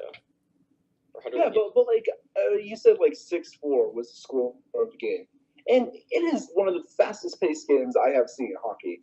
And for it to be like that low of a score is impressive. That just shows how much skill you need to have. Oh yeah. So that's part of it, but also like a ton of the game is not about scoring. It's about like just checking your opponent until they can't like get up anymore. Yeah. That's a significant part. Like if you actually an aspect. Yeah. So like if you they keep track of like the stats they keep track of. They're like shots on goal, assists, goals, body checks. Like that's one of the ones that they're like hits. They call them hits. They're like just smashing people into the boards. Whether the puck's near you at all. I mean, you do it, and that's a thing you do. And if by the third period the other team is just destroyed, if they're up 3-0 and they're just destroyed, I mean, you can win that back. I mean, if everybody's just dead, Yeah. you can just score. So I don't know. But no, like one of the other things that's a huge testament to the how fast-paced hockey is like that you can have the best player in the world, and if you don't take him off after like being on the ice for like 2 or 3 minutes, he's gonna be dead after that. You cut out a little bit, or I just didn't hear you. Yeah, Well, So basically, what I was saying was like you could have the best player in the world, and like if you have him on the ice for more than like 2 or 3 minutes, he is going to be completely dog tired, and like he's going to be completely ineffective at that point. no way. They do the substitutions they do the forward substitutions in rotations of 3. Yeah. And it's like every minute. That Yeah, they like sub. every minute or two. It's Yeah. late. And it's just on the fly, and it's super neat to see. Hey, goal! Woohoo! Capitals! Oh, Oh. damn it! Oh, the No. referee just came up and waved I his wonder arms. how that affects the momentum of the game. Oh well, see, you'd think that it would be a lot, but it's not. I mean, they do it so fluidly, and they have to. I mean, otherwise, Oh, yeah. they're way Like you don't even Wait. notice. out of position. So, but like, yeah, I mean, sometimes you'll see like oh, this could be a huge breakaway, but then the guy just kind of like peels off and just waits because his teammates are all subbing, so it's like shit. So I don't know. It's kind of interesting. That doesn't happen in soccer or really any other game that I can think of. Yeah, no. Yeah, the soccer is the Karl Marx of sports. Yeah, God. Yeah, I'm trying to think of a more nihilistic sport than soccer. I can't. Oh, baseball. Baseball kind of It's sucks. stupid. Yeah, Like, I I like watching baseball, and at a baseball, like at a game, like with the hot dogs and beers and stuff. That's well, cool. well, not the beers, that can but work. Not the beers, but It's just you know. because you like hot dog and beer, not because you like baseball. Well, no, I mean, but it's an experience, and baseball, there's a lot of skill involved, and it's there's certain moments that are really they're good moments, but I think too much of it is just too slow. Yeah, Yes. I would just say like I could 100%. I would love to watch baseball if I'm in the stadium. Mhm. Like I would go out of my way to do that just because it's awesome. But like actually, the game itself is not worth it. The experience, 100%. And playing is probably pretty fun. No, I don't even think playing is fun because like Well, how got often? the camaraderie and It takes too much of a skill gap. Like soccer, you could just kick a ball around, you could play. But baseball, you need to actually have some skill, and by the time you actually get good, it's just not really fun if you don't really care for it. And the failure rate is so high. Like if you want to be everyone always says this obviously, but if you want to be like a really good hitter, you gotta fail like at least 2/3 of the time. And like it's brutal. And like as a pitcher, if you make one bad pitch, you could lose a game just because of that. You could throw out 99 perfect ones, and then if you throw one bad one, you're gonna lose. yeah. But It no, always happens with Aroldis Chapman. He's pitching 100 miles an hour, 100 miles an hour, and then I'm just gonna throw an underhander. yeah, he just throws it And then under. bang, out of the park. Yeah. Those highlights are always awesome when like they actually do that. Like some 100-mile-an-hour guy, he just throws like a 50-mile-an-hour pitch for no reason, and like they don't expect it. The changeup, yeah, they swing way early. But then if they realize it, it's like, oh. Oh yeah, okay. like there's I always can do that one this. guy who did it. Yeah. But no, like for me, like I think a lot of people have the wrong approach with baseball and watching it. Like if you're watching baseball under the pretense that like it's some other sport where you can just sit down and not do anything and like not have your phone or something, you're just watching the sport, you're gonna have a miserable time. Like Really? yeah, you're gonna get so bored because like if you think about it, just like in terms of the pitching, like you're gonna have to wait like 40 seconds between every pitch for like something for like them to even throw the ball, or like if you want to talk about just putting the ball in play, you might have to wait like a half an hour or so before like the ball even goes in play and like it's in the hands of the defenders or something. So like for me, I think the best way to watch baseball, to be honest, is just do something else and have it on in the background or something, and just whenever like there's a pitch happening, just glance up or something, or just do that, or like if you hear the announcers start yelling or something, just look up and then yeah, and then, like just look at that point. But like I think the problem is everyone expects it to be a sport where you could just sit down and be only focused on the game, and they're like, "Come on, something happened," and like that's not gonna be fun. So like I think Yeah, and that's why many people don't like baseball. yeah, Just because in that sense it sucks. but that's why I like the base. I'm- Sorry. What? Oh yeah, like I have always disliked baseball just because I'm not good at it and I hate watching it. But yeah, like I don't know. And now that I have this new perspective on baseball, I can learn to appreciate it. Yeah, and it seeing good pitching, it's boring, but it's It's impressive. beautiful. Yeah. It's good. Like that's tough to do. So and that's why I like the baseball video game so much, because there's no downtime in between the plays. Like you just go and you go and you keep. what do you do in a baseball video game? Do you just like choose where to throw, or Yeah, like what are you even choosing? Like so like you mean in terms of the pitching? or anything? Do you swing? Do you?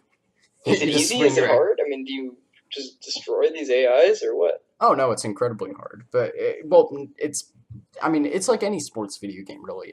So like I don't play sports video games. So I don't- I see. So I'm all alone on that. Okay, so I here. played way too much FIFA. My Okay. parents never allowed me to play video games, so it was FIFA for a ton of years. Yeah, FIFA so for play? so basically how I guess I'll go for each mechanic. So Okay. how the pitching works. So like how you pitch in like real life, you have to throw a ball to a specific part of the strike zone, and like you look at it and like you try and throw it there. Like that's how you throw a ball. Like you Yeah. look at something and you try and throw it where you're looking. So like Thank you for mansplaining it to me, Ryan. yeah, no, I hope that'll help you later in life. But no, like within the video game, like you just use like the toggles, like those things on your controller that like you can move in like circles and stuff. And like you aim where you want the pitch, and then you push a specific button for like the specific pitch you want, like if it's a fastball or a curveball or whatever. And then like there's different ways you can actually throw the pitch. The one that I like a lot is one where you like have to pull like the joystick back really far, and then you have to push it up as fast as you can, and that'll determine like your pitch speed and how closely how straight you go forward determines like how accurate it's going to be. And like if you aren't straight, you are going to miss so badly. You're going to hit the guy in the face or something, or you're going to get a wild pitch or like whatever. So like it's pretty high stakes, and like you got to be really straight if you want that pitch to go where you want it. And then it's a similar thing for batting. Like you just aim where like you want the bat to be, and then you either can do a similar thing where you just pull back and push forward, but I don't like that much. Or you can just push a button, which is much easier and much more enjoyable. Honestly, you should probably watch a video of how it works if you actually want a good idea of it. But that's not a bad summary, I'll say. Yeah. But I think I played MLB one time, and it is kind of difficult. Like hitting the ball in particular takes quite a bit of skill. Like you need to predict where it goes, kind of. Oh yeah, and like you have to like the hardest thing is to lay off bad pitches, because like the difference between a good pitch and a bad pitch is so close. Because like the entire premise is the pitcher is trying to make it look like it's going to be in the strike zone for as long as possible until it like darts out of the zone at the last second. And like you have to have a really good reaction time and like just be able to basically be staring at the pitch until like the last second and like just lay off it. Or like sometimes like you'll get unlucky and like it'll be inside the strike zone. You're like, well, I missed, and like it sucks, but whatever. But no, what really works about it is unlike in real life where a baseball game takes like 3 hours to do, and like a good 9 inning game, unlike the video game, takes like an hour. So like it cuts out all of the downtime and like the entire time you're doing stuff and like playing the game, and it's really fun. Wait, so have you ever played against like a person online? Oh yeah, I always do that because like it's it's like an hour game. Yeah. God. Oh no, you need to be friends with that person by the time you're done. Well, I mean, Counter-Strike games are an hour. Oh wow. I know like Fortnite games are 20 minutes. FIFA games are like 15 minutes. And COD games. I have not had an experience of long video games. And to be fair, I'm a complete. I feel like nihilist is the right word here. I keep using this. It might be wrong, but like I like playing games where like it just lasts forever and it feels like a marathon when you're doing it, because when you actually finish that game, you feel like you actually proved something at that point. Like you feel like you really beat that person. It wasn't like, oh, I played him for 5 minutes and who knows, maybe I got lucky. Right. No, if you play him for an hour, you know who fucked up. Yeah, you know who is actually better. And like that's the big thing there. But no, like it is long, definitely. And like I'm trying to think of a good example right now. Like one of my favorite video games to play with people is Mario Party 8. So like, oh yeah. So I'll just say right now, I'm a really big Nintendo guy. I can agree with that. You're a Mario Party 8 fan? I love it. So not just like normal Mario Party, Mario Party 8? Yeah, definitely. Oh man, Bijan, we need to get together over the summer and play Mario Party 8. Oh, 100%. I think I've heard of Mario Party, but what is the premise? So here, Bijan, I'll let you explain. It's kind of like a board game. But you are Mario characters, and you just travel around the board, and anytime you land on a specific square or something happens, it's a mini game, and all the mini games are way too good to be a Nintendo game, but they're just awesome, and I love Mario Party, and it's just like 100% camaraderie the entire time. Yeah, so like just imagine you're playing Monopoly or something, and then after each person does their turn, you play a mini game. And like you just keep doing that over and over until like someone wins. Yeah. Now, not like the mini game. I mean like wins the overall goal. So like right. in most Mario Party games, the the whole system is like you're collecting coins by winning games, and like you're trying to travel on the board to get to like wherever the star is, and you can buy a star for like 20 coins is usually how it goes, and then whoever has the most stars at the end wins. But yeah, like what makes Mario Party 8 great is it's the last game where Nintendo decided to take its grubby paws off of the Mario Party 8 Mario Party concept and not just screw it up like they did with the Wii U and the Nintendo Switch version that they're probably going to screw up as well. So, what do you think the best aspect of Mario Party is that after every turn you get to play a mini game, right? So, what do you think is the thing they changed? They made it so you have to land on a space to play mini games. You don't just get a free mini game after every turn. Oh. So it's terrible because like that's one of the things that people like about Mario Party is playing the mini games. Like they have like a whole mini game mode, and like that's always one of the most favorite modes for people because the mini games are really fun, and like they're like games of their own, and like famous games like crap, I can't think of any examples right now, but like it's in a lot of ways more fun than playing the actual board game. Like for me, I like the board game a lot too because it's like playing a board game. But yeah, like getting to play mini games in the middle of it is really fun. But no, like what they did after Mario Party 8 was they took all of the strategy out of the game. They brought in so much RNG and just random elements, and they just took the game out of your hands and made it so if you were good at the game, it didn't matter. You were just as likely to win as someone else just because they were like, ooh, we need to appeal to people who aren't good at games so they can Oh, feel... I remember one time, I think, it was Zach Gage or Matthew Thompson and I were playing a game of Mario Party 8, and it was a great game. Yeah. So we needed a fourth player, though. So we just got a computer AI. Okay. And then we just destroyed that AI. Yeah. He was laughably bad. And it was on the highest difficulty, right? Oh yeah, but then like we destroyed him. But then in the end, guess what happened? He just got like a star for most squares landed on. He just got like a bunch of superlative stars that just made him win the game. Yeah, the bonus stars. Yeah, our nights were weird because we like he was the meme at a certain point just because how bad he was, but then he won. Yeah, so, I get bet that. That's an appeal to the pretty bad players who are pretty good at doing superlatives. Yeah, and you can always turn off bonus stars, of course, but yeah, like going back to my original point. So like for me, what I always like to do with Mario Party 8 was do like 50 turn matches, which are absolutely brutal. They will take like 5 hours to do. But once you're like, how many turns do you usually do, Bijan? I don't know. Like I think just the default setting. I don't know how long that is. Okay, so like 20. Okay, yeah. Yeah. So like doing like 50 turns is ridiculous. Like you will get, if not get sick of it, you'll get a little I don't know. You'll start seeing Mario's floating around your head or whatever, and like it is tough to get through it. But like once you're done with it, you feel like you really finished something, and like you really beat someone if you actually beat someone, and like if you lost or something, you really felt like you really blew it, buddy, and you should have won.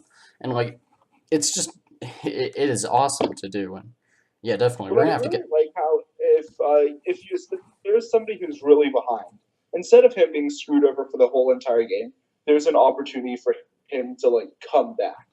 And I really enjoy that because if I played a 50-turn game and I was behind and I had no hopes of making it back, it would just be a brutal couple of hours, just not really fun. But then knowing that I have a chance to come back is pretty fun. Yeah, and like the game definitely tries to make it easier. Like I know in the final 5 turns it has like a chump charity thing where like whoever's in last place gets a bunch of candy or something, or gets like a free star or whatever, and like the game does a lot to try and make it easier for the person in last. And then if you're in third place, screw you, buddy.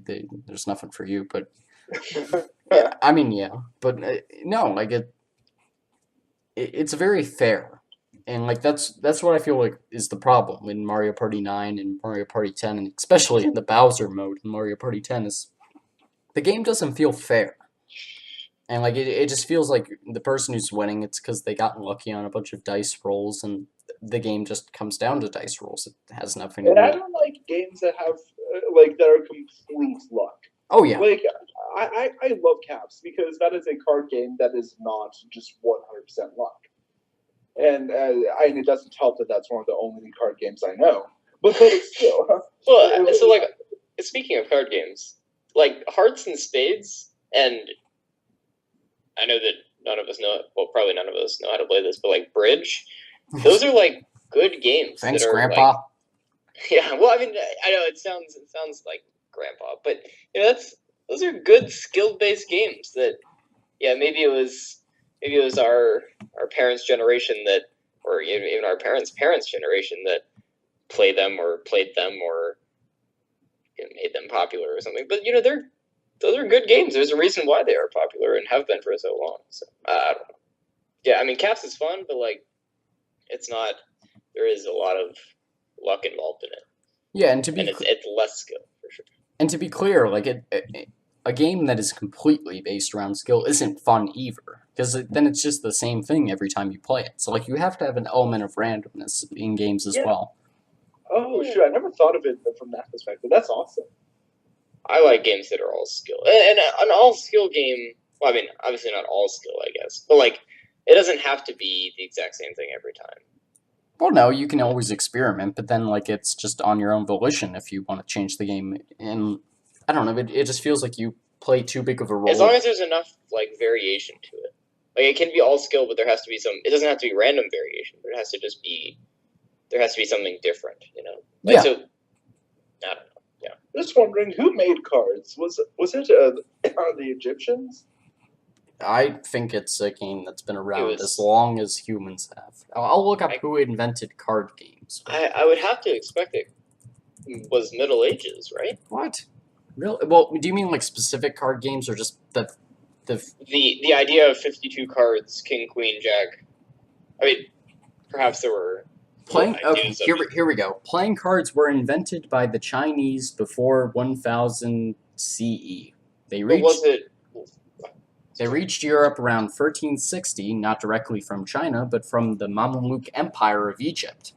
The history of suit marks demonstrates a fascinating interplay between words, shapes, and concepts. China got a lot of stuff done. They were a pretty good empire. Yeah, they did their work. They did okay. Oh, here's more. So, around 1480, the French started producing playing cards by means of stencils and simplified the German shapes into clovers, pike heads, so I guess that's spades. Spades, yeah. Hearts, and clover, and not clovers, and it says diamonds? paving tiles. Yeah, so I guess it's diamonds. English card makers used these shapes but varied the names. And then, is there anything else? And then it seems like the Germans in the 15th century came up with the idea to like name them like king, queen, those kinds of things. Yeah. So kind of Middle Ages, kind of Chinese, kind of Egyptian. Yeah, I got a little Egyptian there. So yeah, a little bit of everything. But no, I was wrong. I thought it was just around forever. Huh, that's interesting. Okay. I really like hearing the origin stories of these stuff. It's because cards are such a pivotal part of society, a underrated pivotal part. But I would have never known where it came from if it was not for just hearing the podcast about cards today. Yeah, no, definitely. But going back to the Mario Party discussion, so what character are you usually in Mario Party 8? Well, one time when I was a kid, I went to the library and played a Mario Party 7 competition, and some kid, he looked really, really cool. He looked like a cool kid. He was just like, yeah, Waluigi's the coolest character. I think, oh, shoot, Waluigi? I'll consider that. So I occasionally dabble with Waluigi. Okay, I can relate to that. Like the one, I actually have a funny Waluigi story, so I met Waluigi.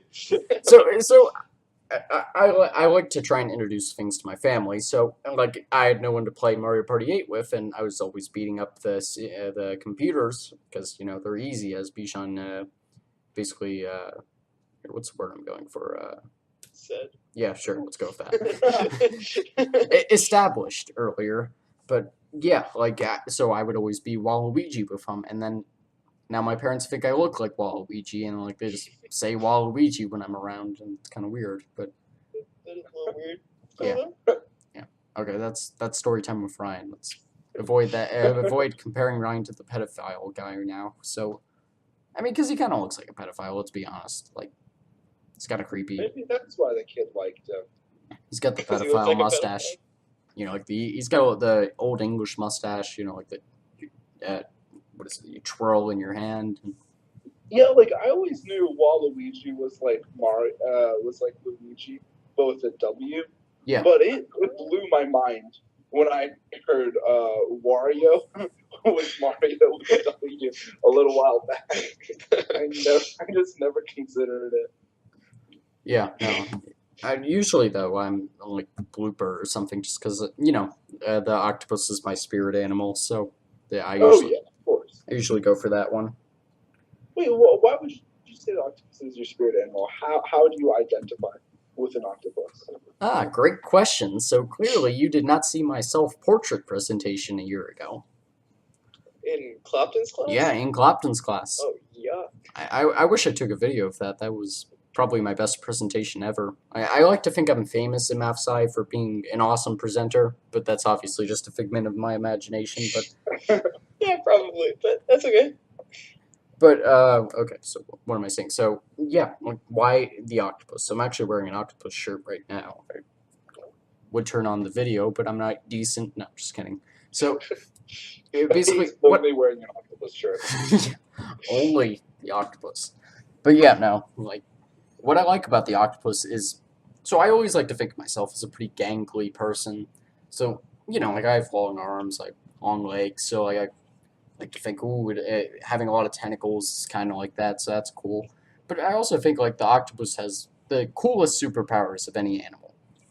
So yes, it can swim underwater. That's pretty cool. Now it can change colors. It can basically change its shape to as small as its beak or like as big as it wants. Basically, it can ink. That's pretty cool.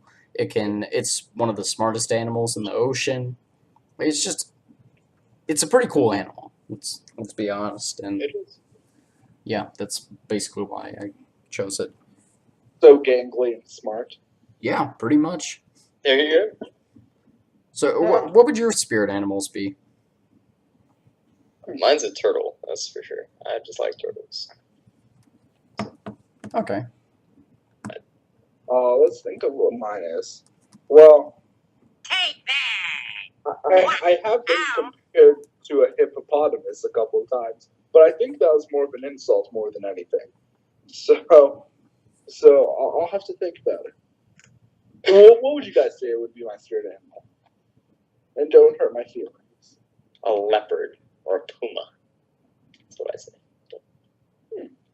Ryan, what about you? What about you? What do you think Bijan's spirit animal? I have no idea, to be honest. Let me think.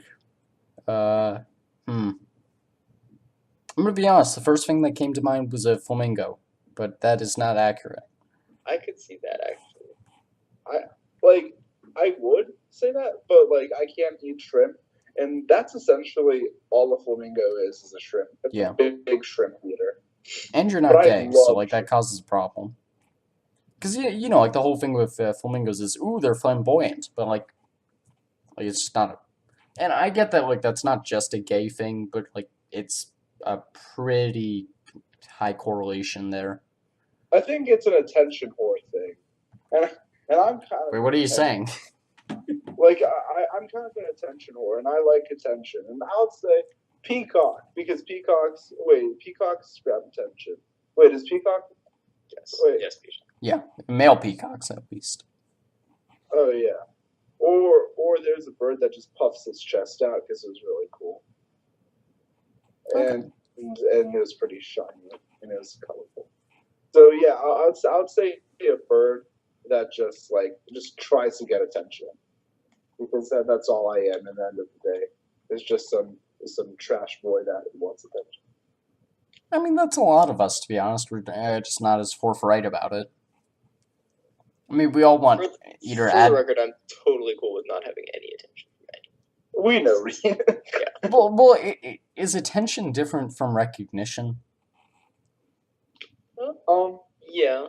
Yeah, like I would say recognition is kind of like you've done something well, and attention is just you have the camera on you.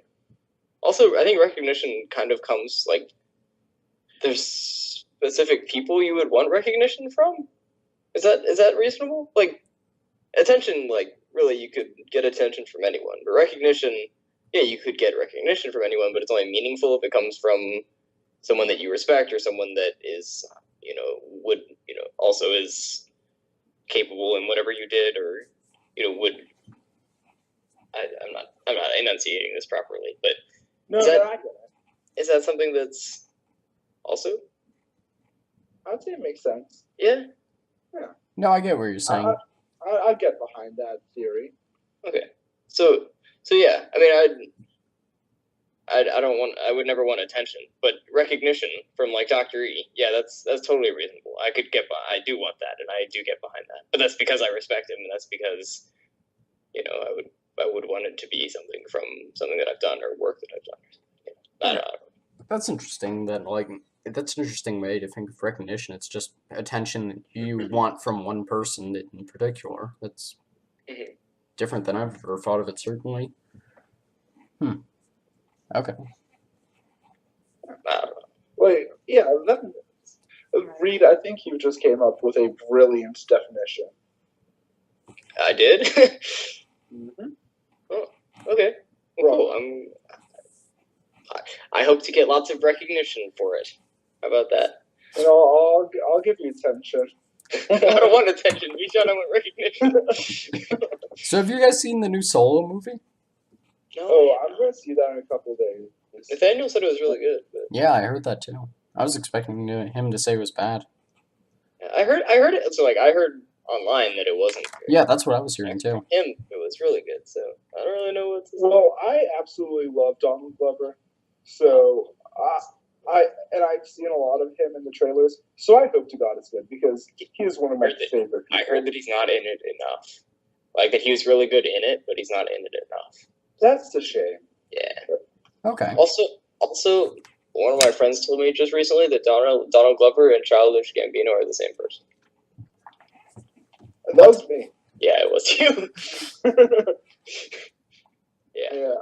Yeah, but I thought that was very, very funny. I started breaking out into laughter. I actually lulled when you sent me that text. I actually didn't know that they were the same person. Like it wasn't even a joke. It's like I actually did. And like I'm very glad because you're kind of immersed into pop culture now. Now that you know that difference. Yeah, I'm basically cool now, right? Mm-hmm. Yeah, but no, I'm actually having Nathaniel on next week to give his review of Solo, so that'll certainly be interesting to hear. He said that. What? Go ahead.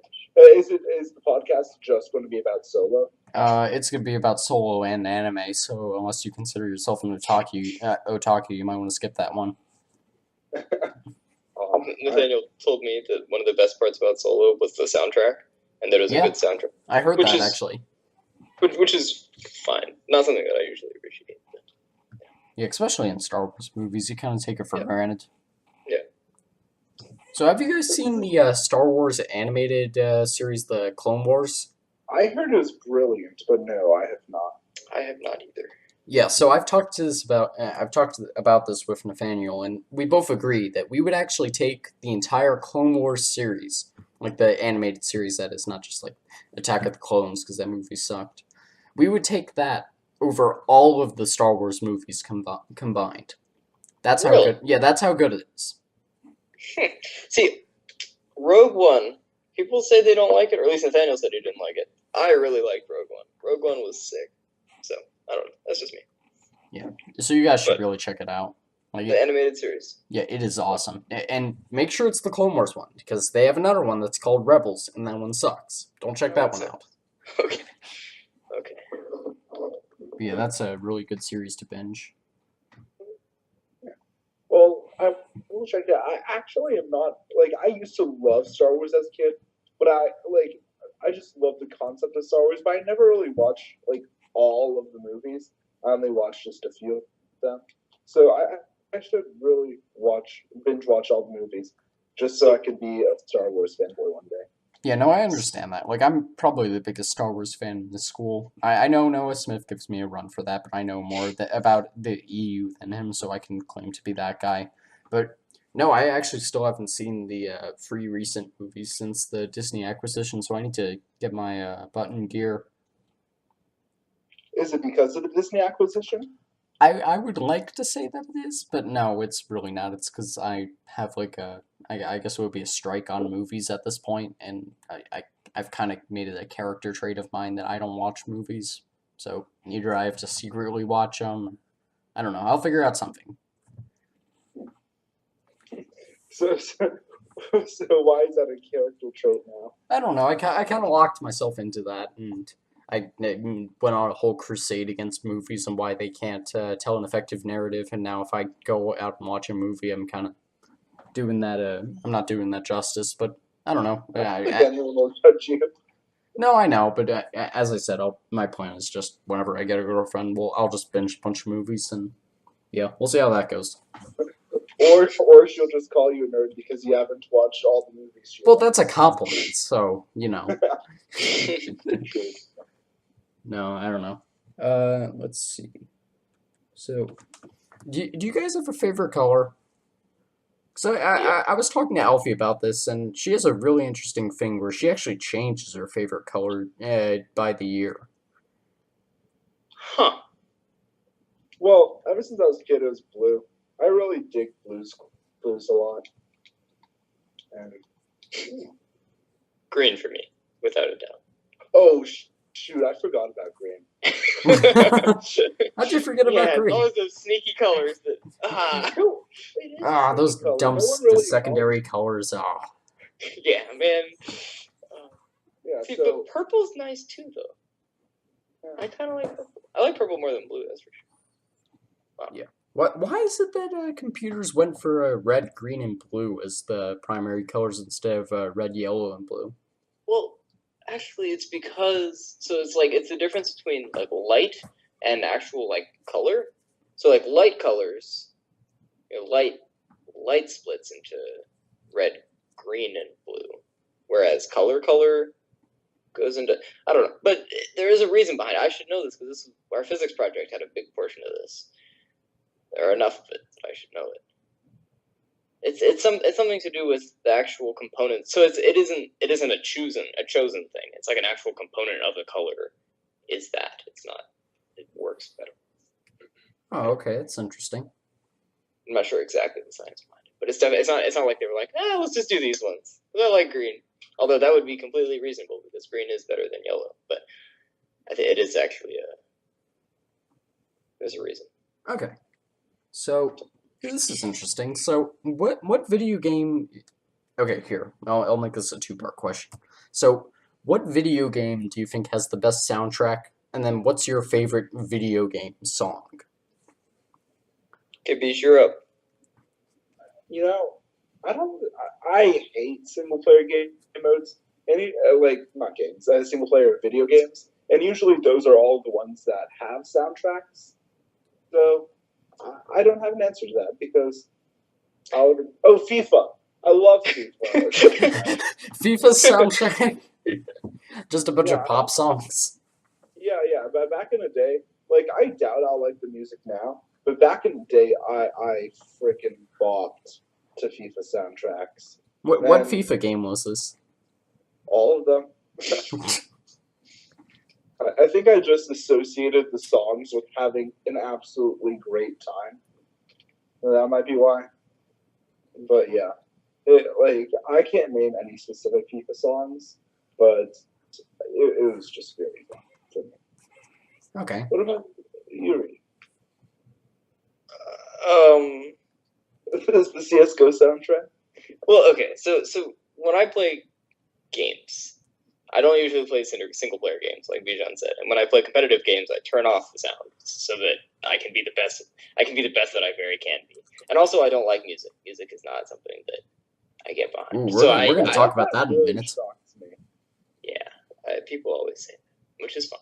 So I don't have a favorite soundtrack. I don't have a favorite game soundtrack. So. Okay. That was probably the question that fell pretty flat between us, didn't it? Yeah, I was gonna say that question fell and died. Okay. Well, Yeah, sorry. so I'm gonna pivot that to find out about this no music crusade you're on. So why don't you like music, Reed? Well, I don't know.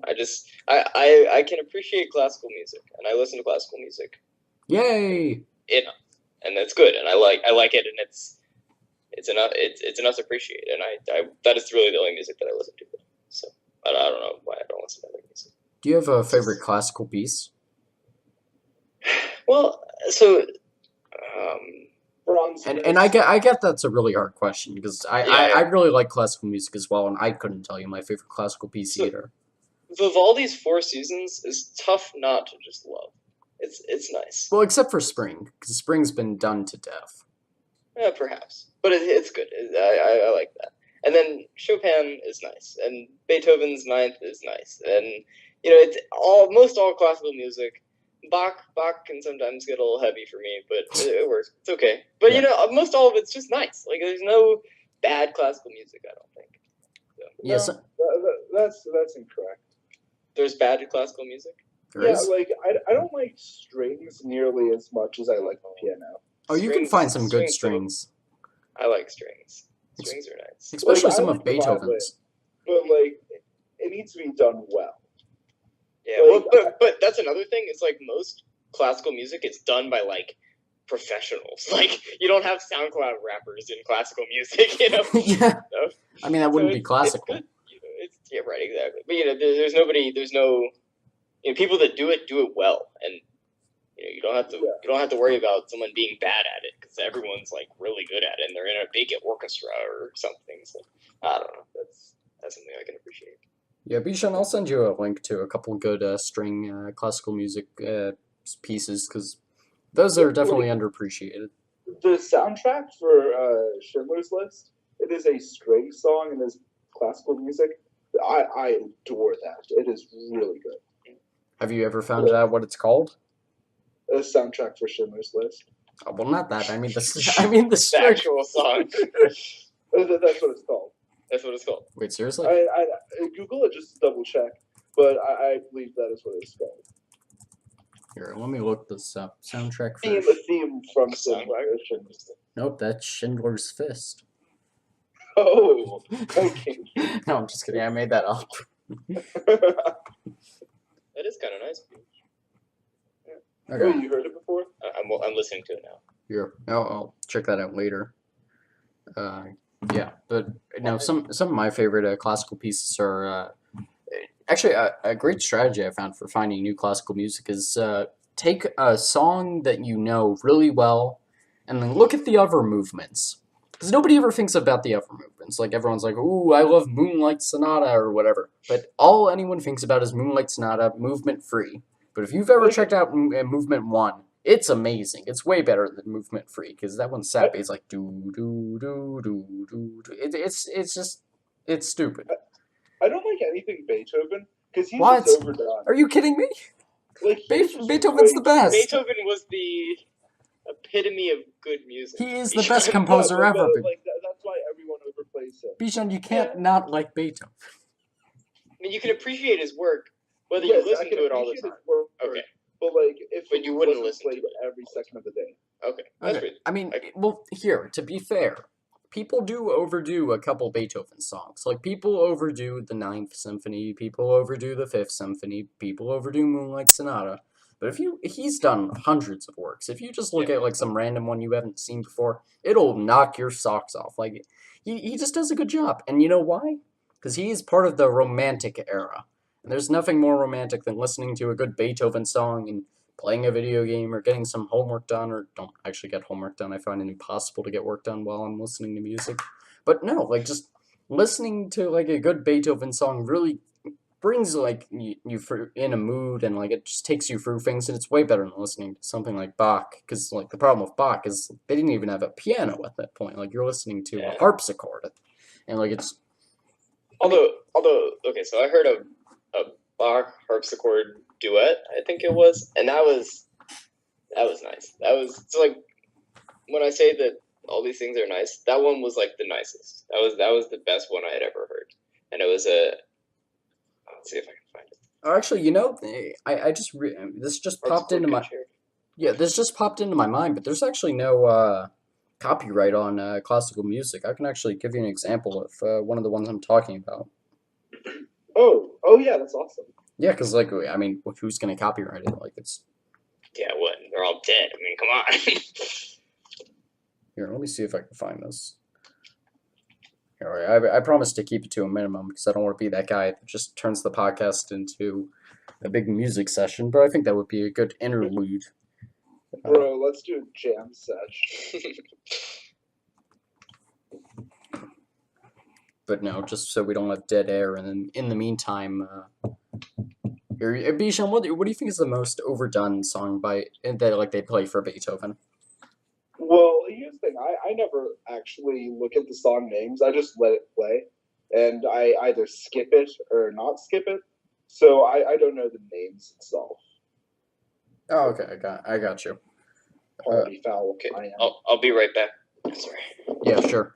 Okay. Well, I gotta figure out how to stall for time while I try and find the actual song. Then, dang it! Why is all the first movement's the one that I don't want to find? It must be the third movement. Here, so, I have no idea how to stall right now. Let's see. I am grasping for straws. Here, let me find a good question on here that I can just. Here, you know what? You want to do a sexy time question? I'll take that as a no. That was. That is, I've accidentally left the call. Oh, he did? Yeah, I keep on turning off my phone, and then I just leave the call. It's really unfortunate because I am using my phone to do this. Yeah, why are you using your phone? Just because I feel like it's easier. I'd rather not have to download Skype on my computer. I feel like downloading an app is so much easier than downloading software onto your computer. Yeah, I mean, fair enough, but okay, here we go. This is it. Here, let me turn this up. I guess Reed can just miss out on the beauty of it or whatever. So, tell me if you've ever heard this before. Hopefully, this isn't gonna be too loud and destroy everyone's ears. Okay, here we go. Oh, I've definitely heard this. Okay, you have? Yeah, it's a good song. Yeah, it's very good. That's Moonlight Sonata, third in movement. Everyone always thinks of the terrible first one where it's way too slow, but Oh no, I really like the first one. I mean, it's good. Don't get me wrong, but like, it just gets a little boreous at a certain point. Yeah, Flight of the Bumblebee. I don't really like that song because it's overplayed, but it is impressive. Oh, it is. Yeah, it is so impressive. Now, what isn't impressive is those people who play it really fast. That's boring. But no, like just normal Flight of the Bumblebee. That's really an impressive song. Yeah, like I cannot imagine who made that song. I'll look that up now. Flight of the Bumblebee. No, that's not spelled right. Flight of the Bumblebee. Let's see. That is by Rimsky-Korsakov. Well, good for Rimsky-Korsakov. Because is that a Dr. Pepper I hear? No, it's just water. A little late for Dr. Pepper. Oh, that makes sense. We were talking about Flight of the Bumblebee and just how impressive it was. I was there. Oh, you were. Yeah, it must have been a long sip of water. So what? Go ahead. So I think water is actually a really underrated drink, to be honest. I think it's the most popular drink. So yeah. So well, is water anyone's favorite drink? Definitely not. No. But it's pretty popular. I mean, a lot of people drink water. Well, I mean, that's not a measure of popularity. I mean, it's you drink water out of necessity. You don't drink water because you want to drink water. That's true. But like I don't know. It's because it doesn't have any of the. It's simple and it's you find its beauty in its simplicity. And like there are some times where I just cannot handle orange juice and I go for water. It's a rarity that like I prefer water over anything else, but it happens. So yeah. So Do you guys drink orange juice? Is that a thing? No, I Do don't people? drink it. I actually Okay. used to drink orange juice, then I realized it had an absurd amount of sugar in it, so I didn't drink that anymore. I've never found it to be very good. I live off of orange juice, and if you think that's a lie, it's not.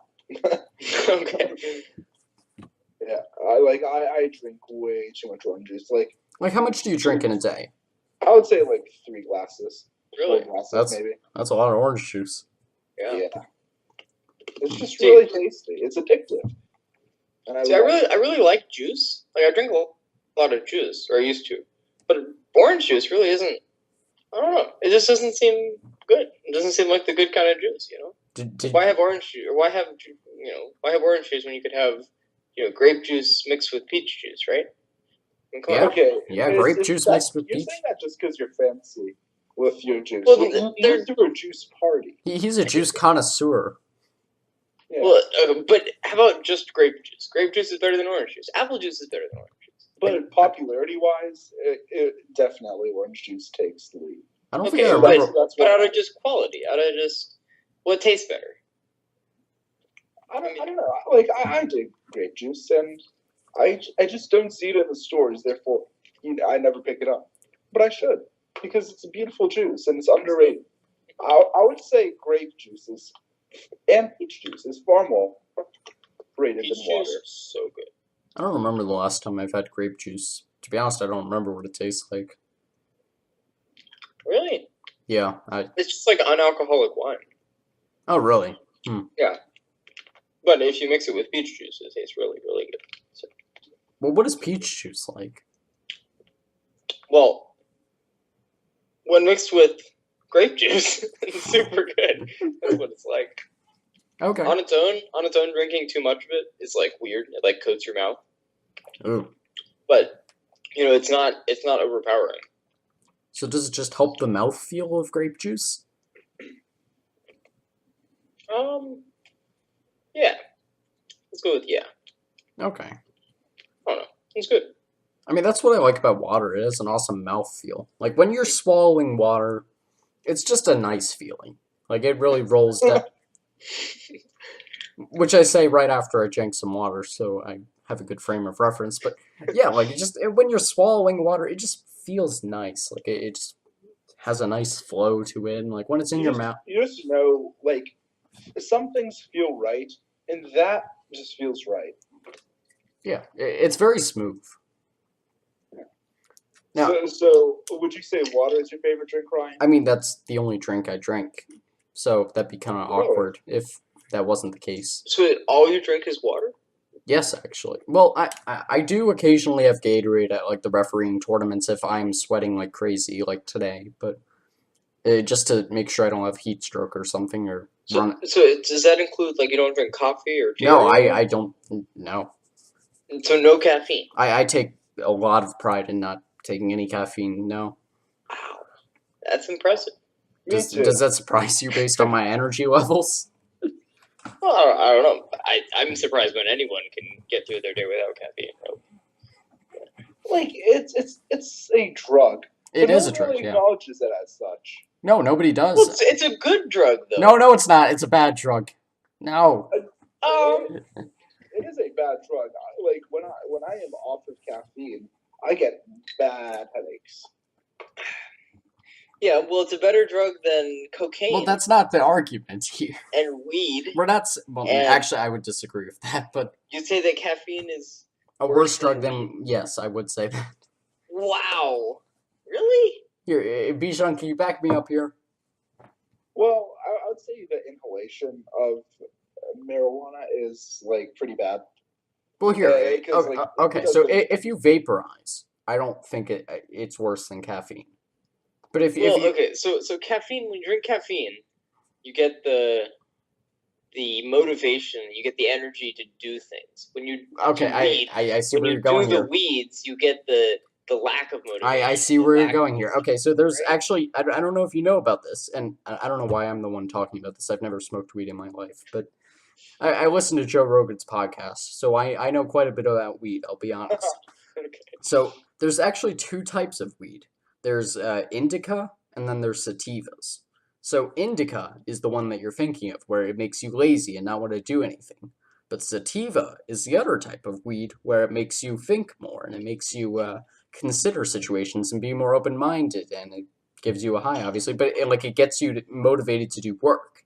So So I take it most people take or do the first one. yes, because it's cheaper and easier to produce, and it's more widely available, and yeah, pretty much.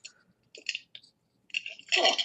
You're quite knowledgeable on the subject. I mean, I've listened to like 200 episodes of Joe Rogan's podcast, and each one Yeah, is like is that the one with the red album with the red cover? with like the big orange face on it.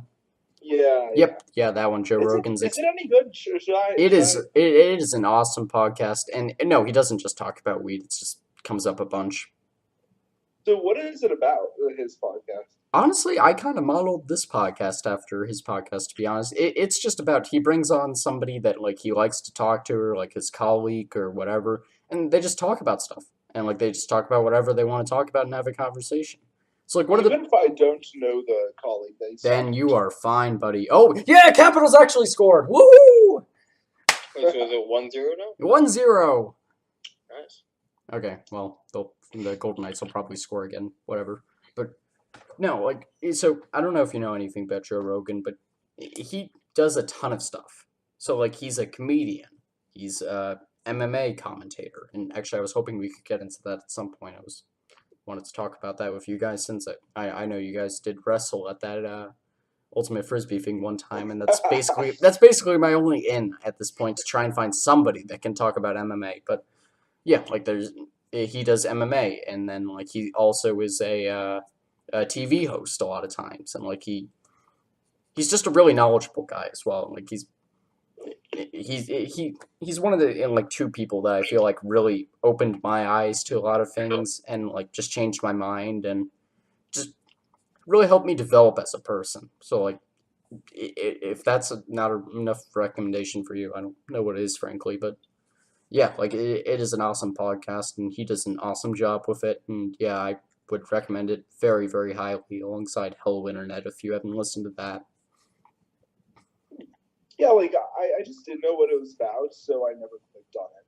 Yeah. So I'll definitely check it out, because a Ryan Moret's recommendation is definitely I'll not sleep on that recommendation. I'll take it to heart. Yeah, I mean, his podcast is what gave me an idea to have have my episodes last 3 hours. That's his thing right there. I totally ripped him off there. I will totally own that. Oh, so speaking of your inspirations, so I remember you and I talking about how you want to do stand-up comedy. Yes, yeah, I still want to do that. I've actually I've actually written a ton of jokes. I really am just interested in that. What inspired you to do that? Okay, so sure. So I've always really enjoyed telling jokes. So I love just hockey fight. That's exciting. Yeah, I just really enjoy joking around with people, telling jokes, and making other people laugh. So, and it seemed like the natural course. And I also love being weird, and doing stand up is weird. So I wanted to give it a shot at the very least. Yeah. Can you tell us some of your jokes? Oh yeah, I can break out some. Why not? Okay. Okay. So I guess I can just go over a couple premises. Yeah, do you want me to actually try and go through the bits? Sure. I mean, I would. Yeah, that sounds good to me. I mean, I'll just warn you, I haven't practiced any of these, so it is not going to go well. That's okay. But, okay. So... Bijan and I are very quick to laugh, so you'll certainly be getting laughs out of us. So go for it. Okay, let's see. What do we have here? Okay. I guess I'll do the one that I've done before, so I can at least do something that makes kind of some sense here. Okay. So... Alright. So we all remember during the Middle Ages where the Vikings conquered everybody, right? So how did the Vikings conquer them? Everybody, they just had a bunch of horns on their heads. They just charged into people? No. They had hysterical strength. So how did the Vikings get hysterical strength? Well, they took a bunch of mushrooms, and, that was pretty effective. And, I think we need hysterical strength today. I think hysterical strength would really help us in society. Now, I'm not saying you should take a bunch of mushrooms, because, I mean, what's that going to help you if it's just going to make you see a bunch of colors and smile and not get anything done. That's not helpful. But we need to go into battle like the Vikings and get hysterical strength. So I want to show you what we use hysterical strength for today now instead of going into battle. Okay? So, here. I want you to think about a spider. Now stop thinking about that spider. It's kind of creepy. Now I want you to think about trying to kill that spider. Okay? So, you're thinking about that spider. So what do you do when you see a spider? You scream or something. Ah, there's a spider! Oh no! And so you gotta do something about the spider, right? So what do? You, I don't know, get a brick or something. You're gonna throw it at it. Get a vacuum. I don't know. But once you're getting ready to get up to the spider, here, let me stand for this because it's called stand up. So you're getting ready to get the spider. You got to get rid of the spider because you never know. It might bite you. Might bite your kid. Whatever. You don't want that. So you're gonna get the spider. You got your vacuum ready, and then what do? So just as you're about to get the spider, you do ah! You scream, and then you get the spider. So what is that? That's your hysterical strength. So what are we using hysterical strength today? We're using it to kill little insects that couldn't help us at all. Is that really the best thing we can be doing with our Viking strength? Well, let's be honest, that's not. So let's look at another example. Let's look at people who do martial arts, okay? So think about a karate person. Now stop thinking about that karate person because they're super sweaty and you don't want to be thinking about some sweaty boy who's doing karate. Okay. Now think about them again anyways. So when they're getting ready to break a board or something, okay, are you picturing this? So you got a nice brick table, whatever. I don't know, maybe a couple plywood boards or something. I don't know, maybe some steel if they're feeling ambitious. So they're getting ready to break a board, okay? So they're standing up. They're leaning back. They got their karate chopping hand ready. They're getting ready to go, except they don't use their hand. They actually use their forearm, but whatever. So they're getting ready, and they're rearing back, and hiya! See? Did you hear that? Did you hear that? There's your hysterical strength again. There's that scream. So they're using it to break boards. And what are you using it for? You're using it to kill insects, buddy. How's that going for you? Alright, so that's the bit. Nice. I like it. Like, one thing I would recommend is the pacing. Mm-hmm. It's because that most certainly felt a little rushed.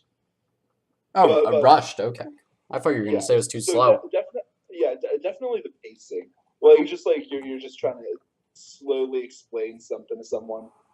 That is my recommendation. But other than that, I did enjoy the bit. Yeah, it's pretty good.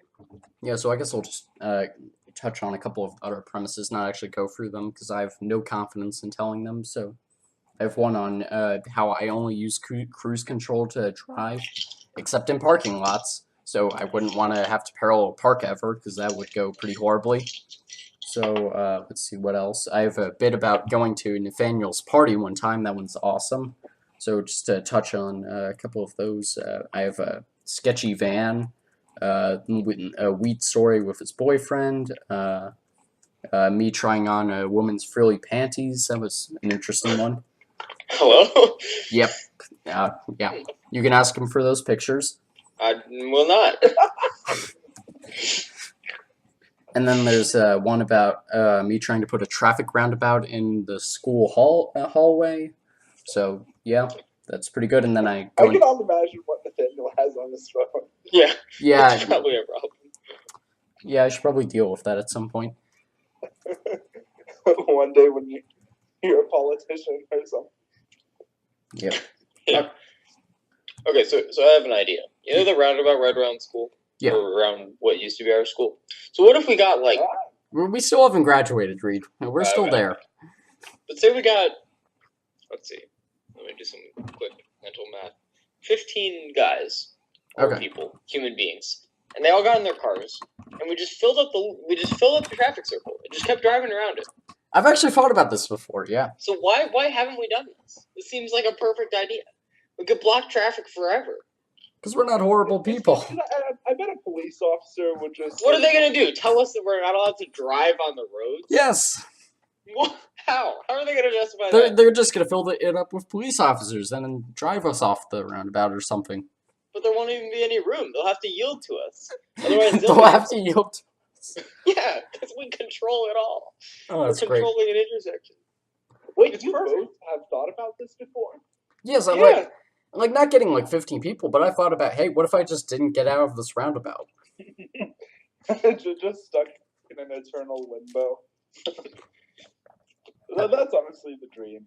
Have you guys seen the picture or video, whatever, of roundabout that is a double roundabout in England?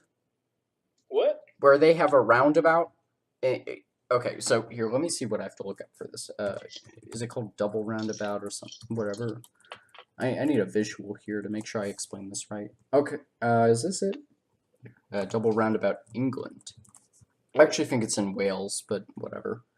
Oh, yes, it's the magic roundabout. Okay, that's oh my god. Okay, yeah, look up magic roundabout. So basically how this works is there is a giant roundabout in the center, and there are 5 roundabouts surrounding it. So how would you guys describe what you're seeing right now? It makes you want to die. Holy smokes. I am currently in the process of searching it up. Yeah, and keep in mind, this is when you're driving on the left side of the road. Oh. I don't want that to ever happen. That seems so painful. I honestly can't even tell what. It's like it's a one loop. There's no input and output. It's just shoot. I can't even figure out how it's helpful, to be honest. Like, what it seems like it's helping with is if you don't want to go all the way around the circle, if you want to take a shortcut or something, but, I mean, is that really that helpful? Because, like, I'm looking at right now, so let's say you're going on Fleming Way, heading in, and then you're driving up from there, and you're going into the first small roundabout. So you go into that, and then you enter the large big roundabout, and let's say you want to get onto Drove Road from there. So you take the big roundabout, and then you go back down, and then you take the smaller roundabout, and then you exit onto Drove Road from Fleming Way. So my first question is that even faster than just going across the 4 roundabouts? And then, second of all, whose crazy idea was it to make a 6-way intersection? Because that's essentially what's happening here. It's 6 different roads converging in one place. Huh. So I don't know. I thought that was pretty cool. That was cool. Yeah, everyone's talking about how the European model is better in regards to having roundabouts as opposed to stop signs. Yeah, I agree with that. Lights. Yeah, I bet it'll take a while to get used to, but I would not be opposed to that. Yeah, I mean, it's such an investment. It's not viable in America. Well, I mean, you got to start the investment at some point. I mean, we can't have another situation where we don't adopt the metric system earlier and then we're just stuck. That just upsets me so much. Why? That's the most unnecessary thing. That we're not on the metric system. Yeah. Yeah. Very stupid. I would say one day some brave president, some brave, courageous president. Well, someone tried to. One president tried to. They did? Yeah. Who? And then it got shot down. I think it was Wait, what president got shot down? Oh, no, the idea got shot down. I would be willing to spend... Wasn't it Roosevelt trying? No. Maybe. If 40% of my income was taxed, I wouldn't care. Just for a year or two, just so long as you can fix it. Just everything's metric. Yeah, that would be nice. But to be fair, a lot of people overstate how many countries use the metric system in the world.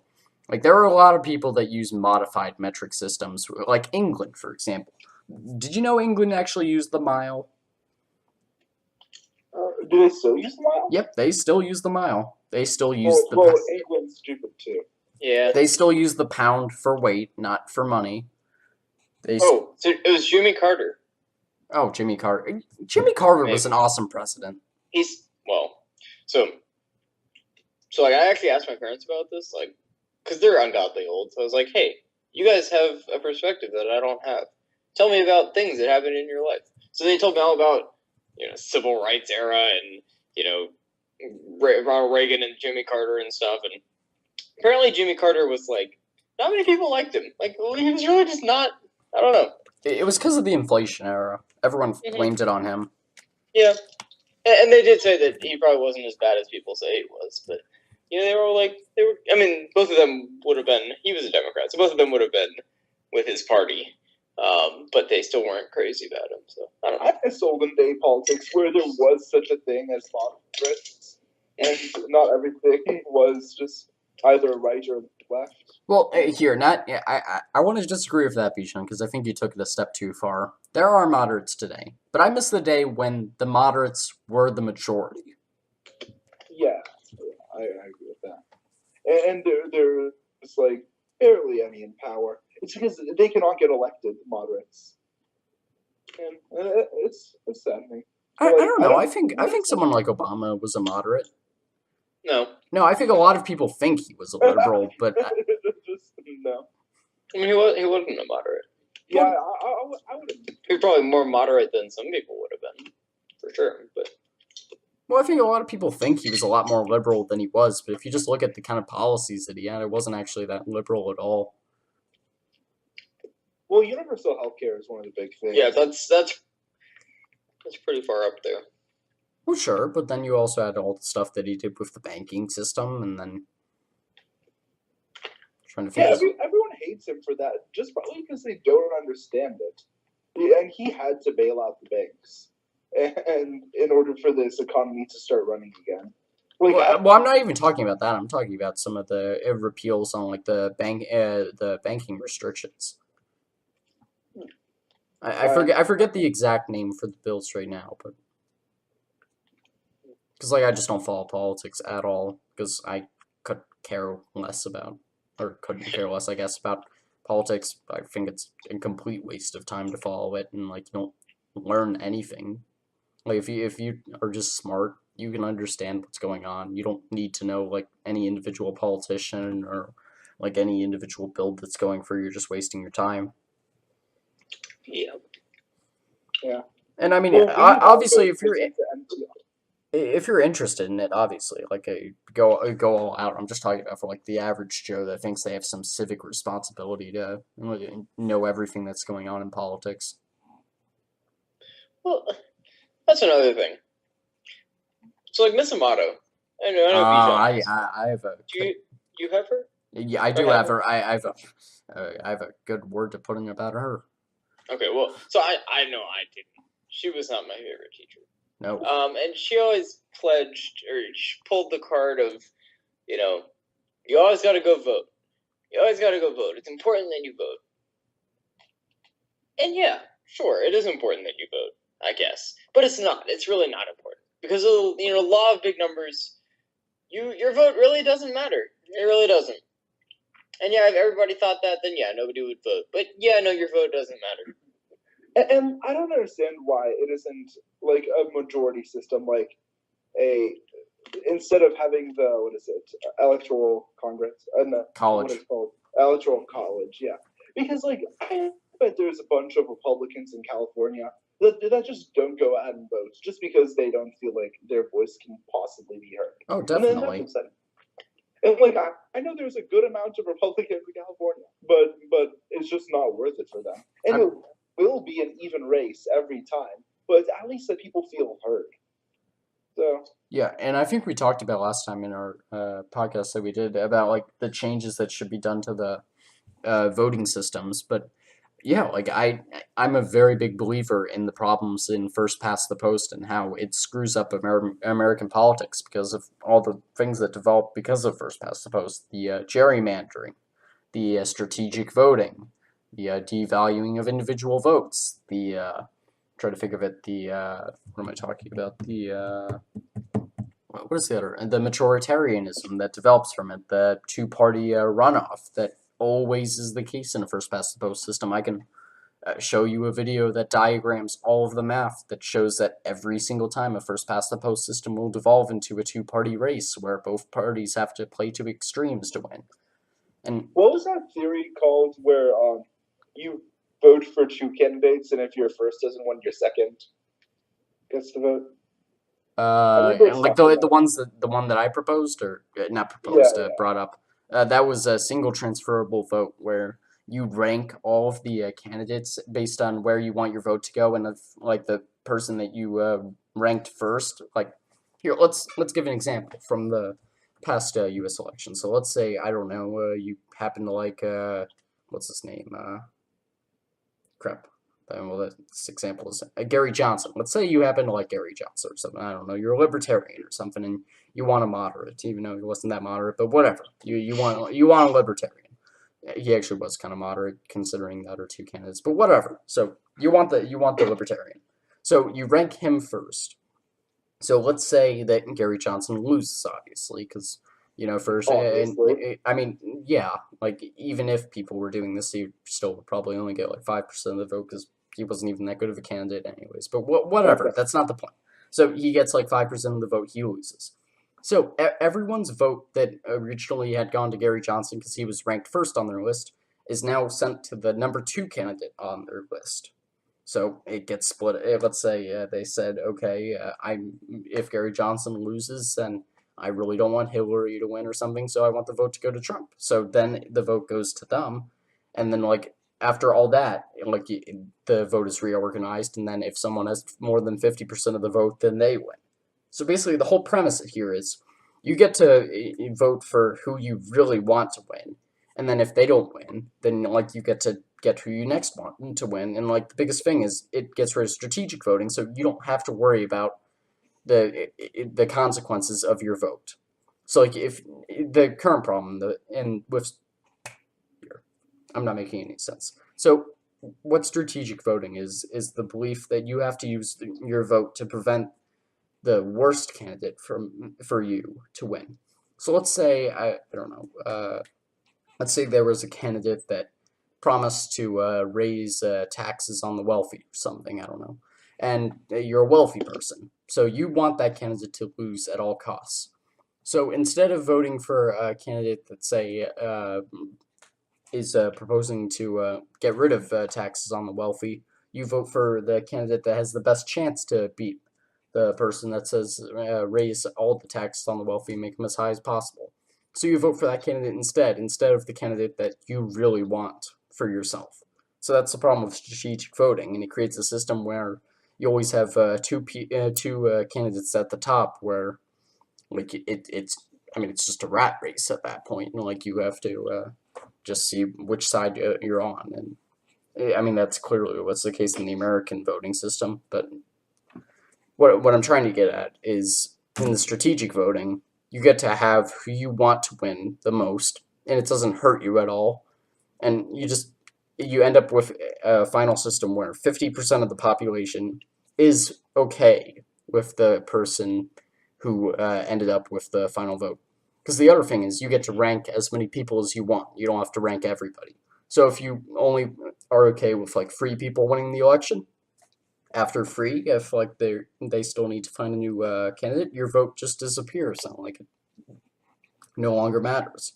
So no matter what, you're always going to end up in a situation where 50% of the population or more is happy with the final winner of the election, which is way better than a system right now where you might have 52% of the population that isn't okay with the current president, as was the case with the popular vote in the American elections in 2016.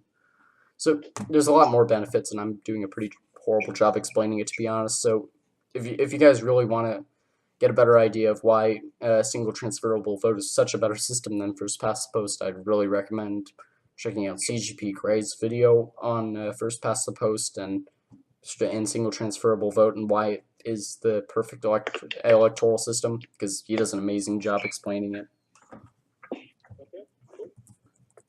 Here, let me see if I actually took any notes on it. No, I didn't. Okay, so I did have to go off the cuff there. Okay. Glad that I didn't check that earlier then. Okay. So, yeah, there's that. But no, Reed, I definitely agree with you. That isn't much of a point in voting in elections and right now, because, yeah, the vote doesn't really matter at all, which I don't like at all, because, I mean, it absolutely is a situation where if everyone fought that, then you would have an actual problem. But for any individual person, yeah, it is a worthless endeavor. But I like to think of it the same way as I think the lottery. Not that like everyone should apply for it because they all have a chance, but just that Enough people do it for it to be valued. Yeah, exactly.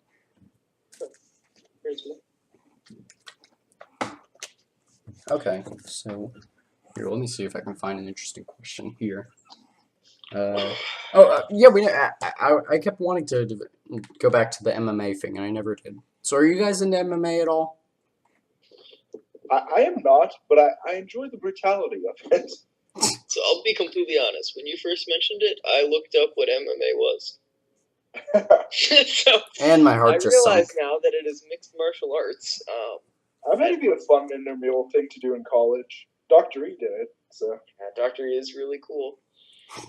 Yeah, no, I mean, I don't know. Seems it could be fun. It also, You should do it in college just to follow his footsteps. yeah. Like, I couldn't imagine you doing MMA, but if you did it, that'll be the coolest thing in the world. I could come back to Dr. E. Dr. E, I did MMA. Respect me, Dr. E. I met that same astronaut. He's dead.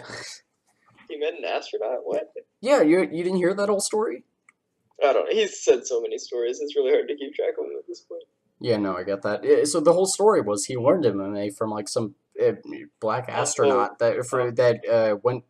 I forget if he said he went to the moon or like that was a part of NASA or something, and yeah, like that's where he learned MMA. Like, MIT is a step above everywhere else. Like, if you go to MIT, you're guaranteed to meet at least 20 famous people. And, like, what are you going to meet at, like, UVA or Virginia Tech or, what is it called? Case Western. Case Western. No, I'm just kidding. Like MIT is just, it is the pinnacle. The pinnacle, yes. It is the birthplace of knowledge. So many intelligent. And honestly, so MIT is not actually classified as an Ivy League school. So no, like, it's not. Theoretically, it gets even better than that, which is crazy. Yeah, no, I wouldn't say like being an Ivy League makes a school better. I mean, MIT is great. It's wonderful, but you know, Yale and Harvard and Stanford. I guess it's Stanford. Ivy League? Yeah, no.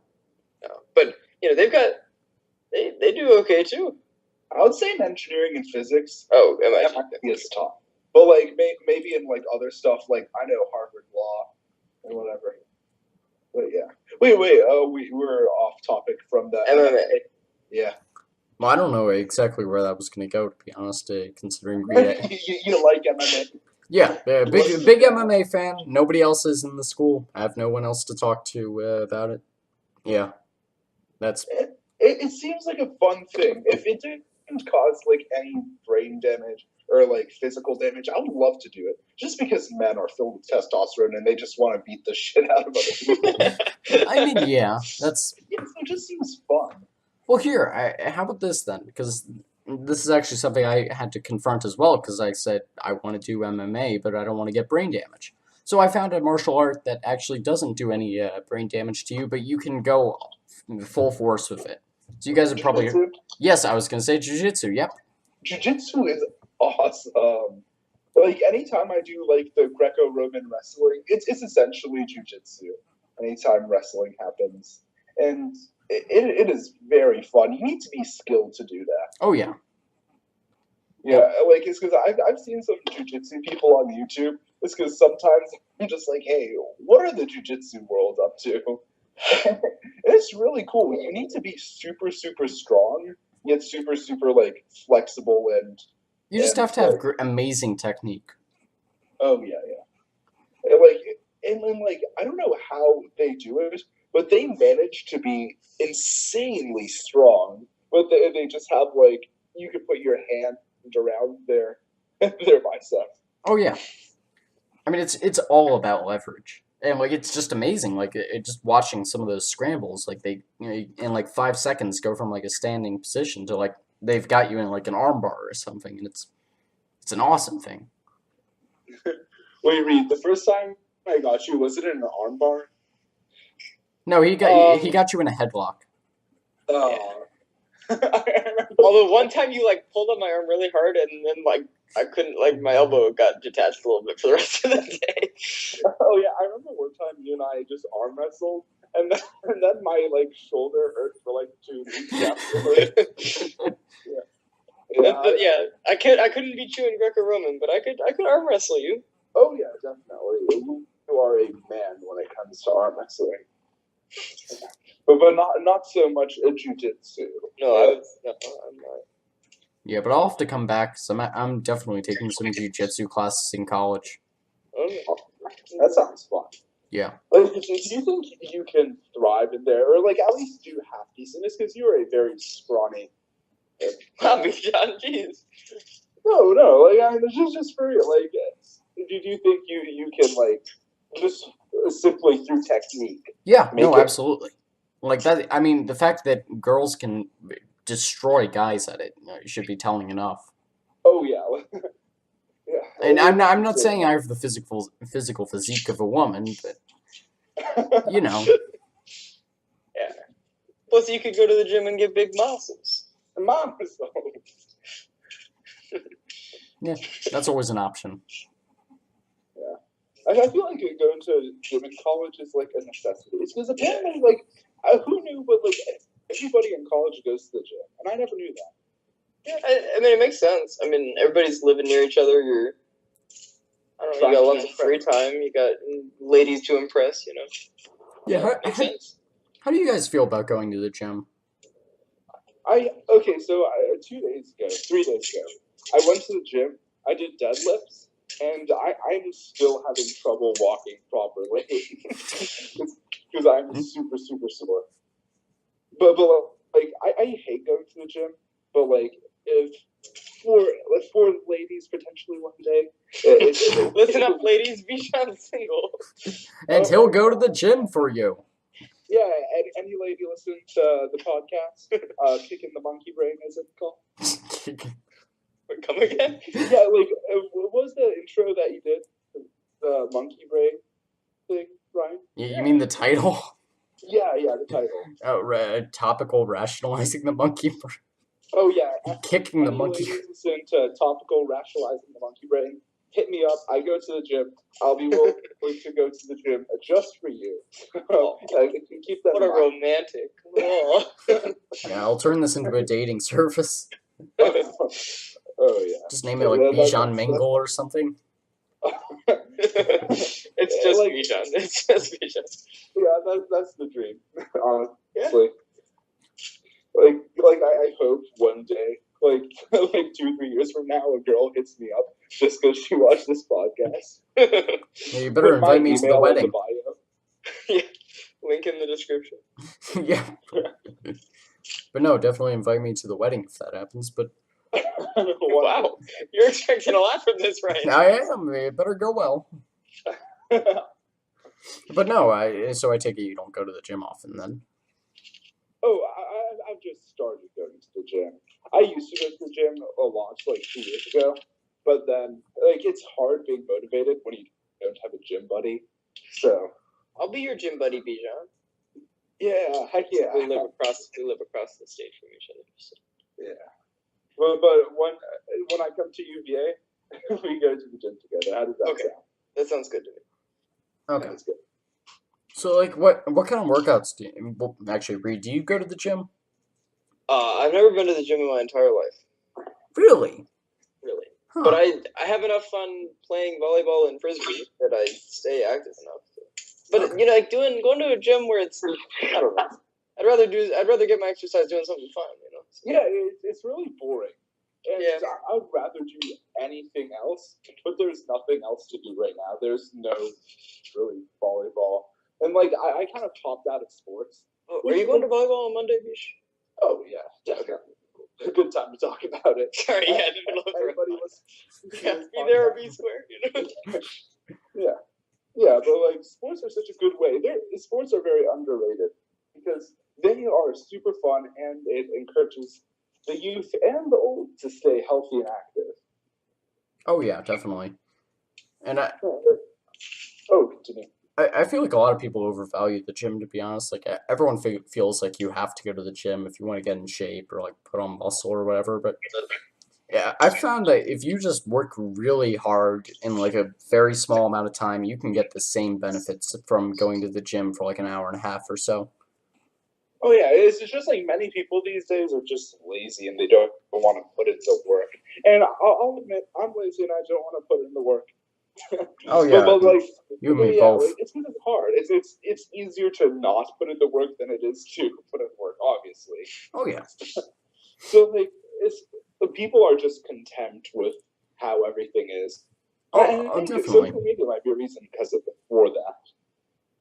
I don't know about that. I think people are just lazy in general, but no, Like back in the day, like you needed to be like a cool person. You need to be able to talk. You need to be a well-rounded person. And now people can just be on their phones and be happy with their life, and I think that's pretty bad. Yeah, I can get behind that, Beach. I don't know. I just don't have enough experience with social media to be honest to relate to that, but yeah, I can see that being the case. Honestly.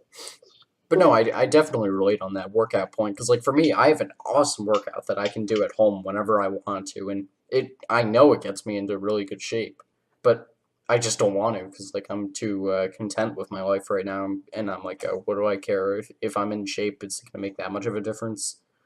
Wait, well, what do you do at home? That is intriguing. Okay, so I have two different procedures that I do at home. One of them that like I actually do stick with because it's fun to do, and the other one that I don't stick with because it is not fun to do and it hurts. But it is incredibly effective. So the first one is I've in like the past couple of months I've gotten into punching things. Like I've gotten really into punching for a workout.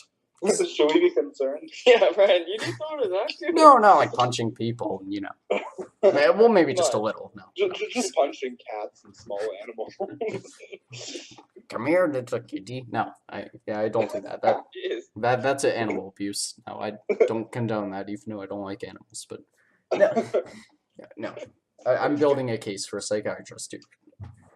But no, like I'll just like punch a mattress or something, and like it's a really good workout because like throwing a punch, it involves a lot more muscles than you realize. Like it involves your shoulders, your chest, your abs, your legs, your can't think of anything else, your back, and like it's just a really good workout, and it's fun too. Like you get a good rhythm going, and you can throw a couple kicks too if you want to do some MMA, and maybe throw a couple knees in there. So that's the fun one. And, like that's the one that like I do fairly routinely, and that works pretty well. I've gone up like a whole cup size, so that's pretty good. But no, like wait, come again? I was hoping you would catch that throwaway. Yeah, you went up a whole cup size. What does that mean? Well, what do you think it means, Reed? ICUP size. I cup size. Bijan, I think it's. Wait, was that it? Was that the joke? What? I think you took it in a different direction. You took it in a different inappropriate direction. Now Reed has no clue what we're talking about. Yeah, I'm super. I think. Oh, never mind. Just go ahead. That's the trick, leaving Reed out of the loop and just Yeah. being very weird. Yeah, no, and cup size was a reference to bras, Reed. So that was a reference. But that doesn't apply. Yeah, it does, because it involved. I said it involves your chest. Oh, okay. Yeah, that was actually true, but whatever. So have your bras gotten bigger then, Brian? You wear bras? No. Only by one. Oh, okay. Oh my god, this is the kind of conversation you get like 3 hours in now. No, I was curious one time because I was like, ooh, I'm getting some definition here. Let me just get a tape measure and check. So, like I just got a tape measure and checked. I'm like, oh, I went up like a whole 3/4 of an inch or whatever. So I found that interesting. Now I just use it as a throwaway line because it always throws people off their game. Yeah, it definitely did. Okay, anyways, so I was talking about that other workout routine I had that is an absolute bitch to do. So, no, like basically what it is so I'm sure you guys are on the internet. I'm sure you've seen six-pack shortcuts before, right? Not really. Or like just the ad for it. Yeah. Yeah, so basically I just ripped off one of those ads and stole it from him, and yeah, so basically what I do is I do 30 seconds of just mountain climbers as fast as I can. And when I say I do this, I mean I never do it because it hurts so bad, but I do 30 seconds of mountain climbers, then I do a 30-second plank, then I do 30 seconds of either sit-ups or what's the other one? Or like bicycles, I don't know what it's called. Like where you what is it? Like you move your legs in circles and like you move like your can't even describe this. Let's just say it's sit-ups. It's not, but whatever. And then I do that. I repeat that as a set 4 times, and that's it. So during volleyball season, Yeah.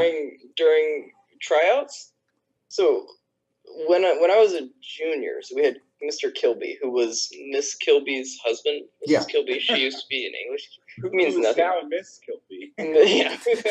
Wait, but now he's back at the school, but is Mrs. Kilby? I don't know. But yeah, we did core workouts like that. But it was like that kind of intensity, but we'd do it like for 20 minutes. So yeah. So yeah. I know what you're feeling. That's why you're such a, like, when I wrestled you that one time, it just threw me off so much. Because you are not very big, but boy, if your core isn't the strongest thing I have ever came up against. Yeah, really. Because, like, a lot of wrestling is core strength. And, Yeah. it's, like, all balanced. And I should probably reaffirm again, I'm not strong. Like, I mean, I'm not saying that like it's super impressive that I can do that. Well, no, but I'm telling you, I am commiserating with you. Like, it is brutal. Like, that okay. kind of stuff. Oh, I see. I thought you were putting me to shame. Oh, no. I don't think so. I feel like I don't think so. I hope not. Yeah, you know what sucks at burpees? Oh yeah, burpees are hair. Yeah. Jeez. Yeah, those Like, are I hell. remember one time in soccer, I had to do 50 burpees, but because I was a lazy ass, I did like 40, 45. but yeah, it is brutal. Like, it is a full body exercise. Oh yeah. The deadlift of cardio, as some may call it. Yeah, you know what's an overrated workout? Push-ups. Oh, yeah. Push-ups are not that hard if you. I heard they do a lot for the core. I mean, they do, but like it's mostly just shoulders.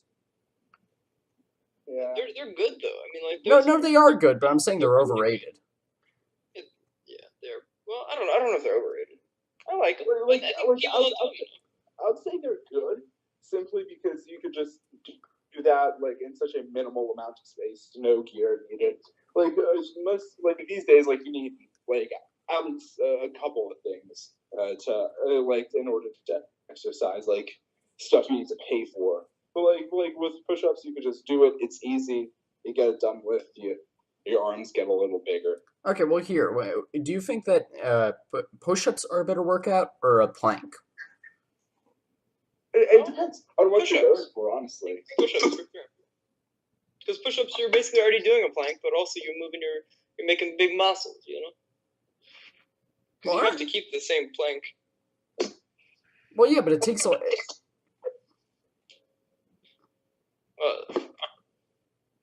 You're kind of breaking up. Sorry. Hello? Yeah, I hear you. Okay. Well, that was mine. I mean, push-ups, like, I don't know. It's basically a plank, but you're also doing push-ups, you know? You're already in the same plank position, so you still have to have you're still having some of the core. But for planks, it's a lot of like front core and lower back. And push-ups, it's mostly like arms and shoulders. And kind of chest a little. But yeah. So it just focuses on different places. I don't think they're really comparable in the sense, because like when I do push-ups, I don't feel like I'm doing a plank. Well, it doesn't feel like it because your arms are hurting. But you are. It's the same idea. It's keeping your back flat while your front is. But if I do like 2 minutes of push-ups, I am not physically shaking. But Yeah. if I do 2 minutes of planks, I am shaking. Yeah, that's true. I'll just say it's different. Okay. Yeah, fair enough. Okay. To be honest, I think that might be about all we got. Yeah, I think so. It's been a very great podcast. Thank you very much. I enjoyed my time. Yeah, that's good. Oh, definitely. I think that went well. To be honest, this always happens whenever I record, but like in like the first 10 minutes, I was panicking because I wasn't getting anywhere with any of my starters. And I didn't know where it was gonna go. And then after that, it was pretty smooth sailing. Yeah, I felt like at the beginning it was more like a podcast, and at the end it's more of a conversation. It's just a talk, which is good. Yeah, definitely. All right. Well, if you guys listen to, sorry. You got some Oh, final. and it is a honor talking to you. Thank you so much for having me on this podcast. Oh, it's an thank you for inviting me. I know that I was Bijan's tag along, but I very much appreciate being Oh here. no, don't be silly. We had you on, and then I had Bijan tag along. Wait, what? Yep, that's how it's going from now. I'm your tag along. Okay. All right, well, if you guys enjoyed listening to the podcast as much as we enjoyed talking on it, make sure to give us a review on iTunes. That would really help us out. Make sure to check our YouTube channel out at Topical, Rationalizing the Monkey Brain. That would really help us out. Maybe give us a subscribe. Hit that bell, because I don't realize why. I don't know why anyone doesn't hit the bell if they subscribe. I mean, why are you subscribing if you don't want to know if you're going to find something, if someone's going to post a video? That just doesn't make sense to me. So, hit that bell. Give us a couple likes on the videos, maybe. I don't know. Put a couple videos in tabs. Just hit refresh a couple times. Maybe let them run for a little while. Rack up those sweet, sweet views. Yep, let's get a click farm going, guys. And yeah, we're going to see you next time. Okay, bye.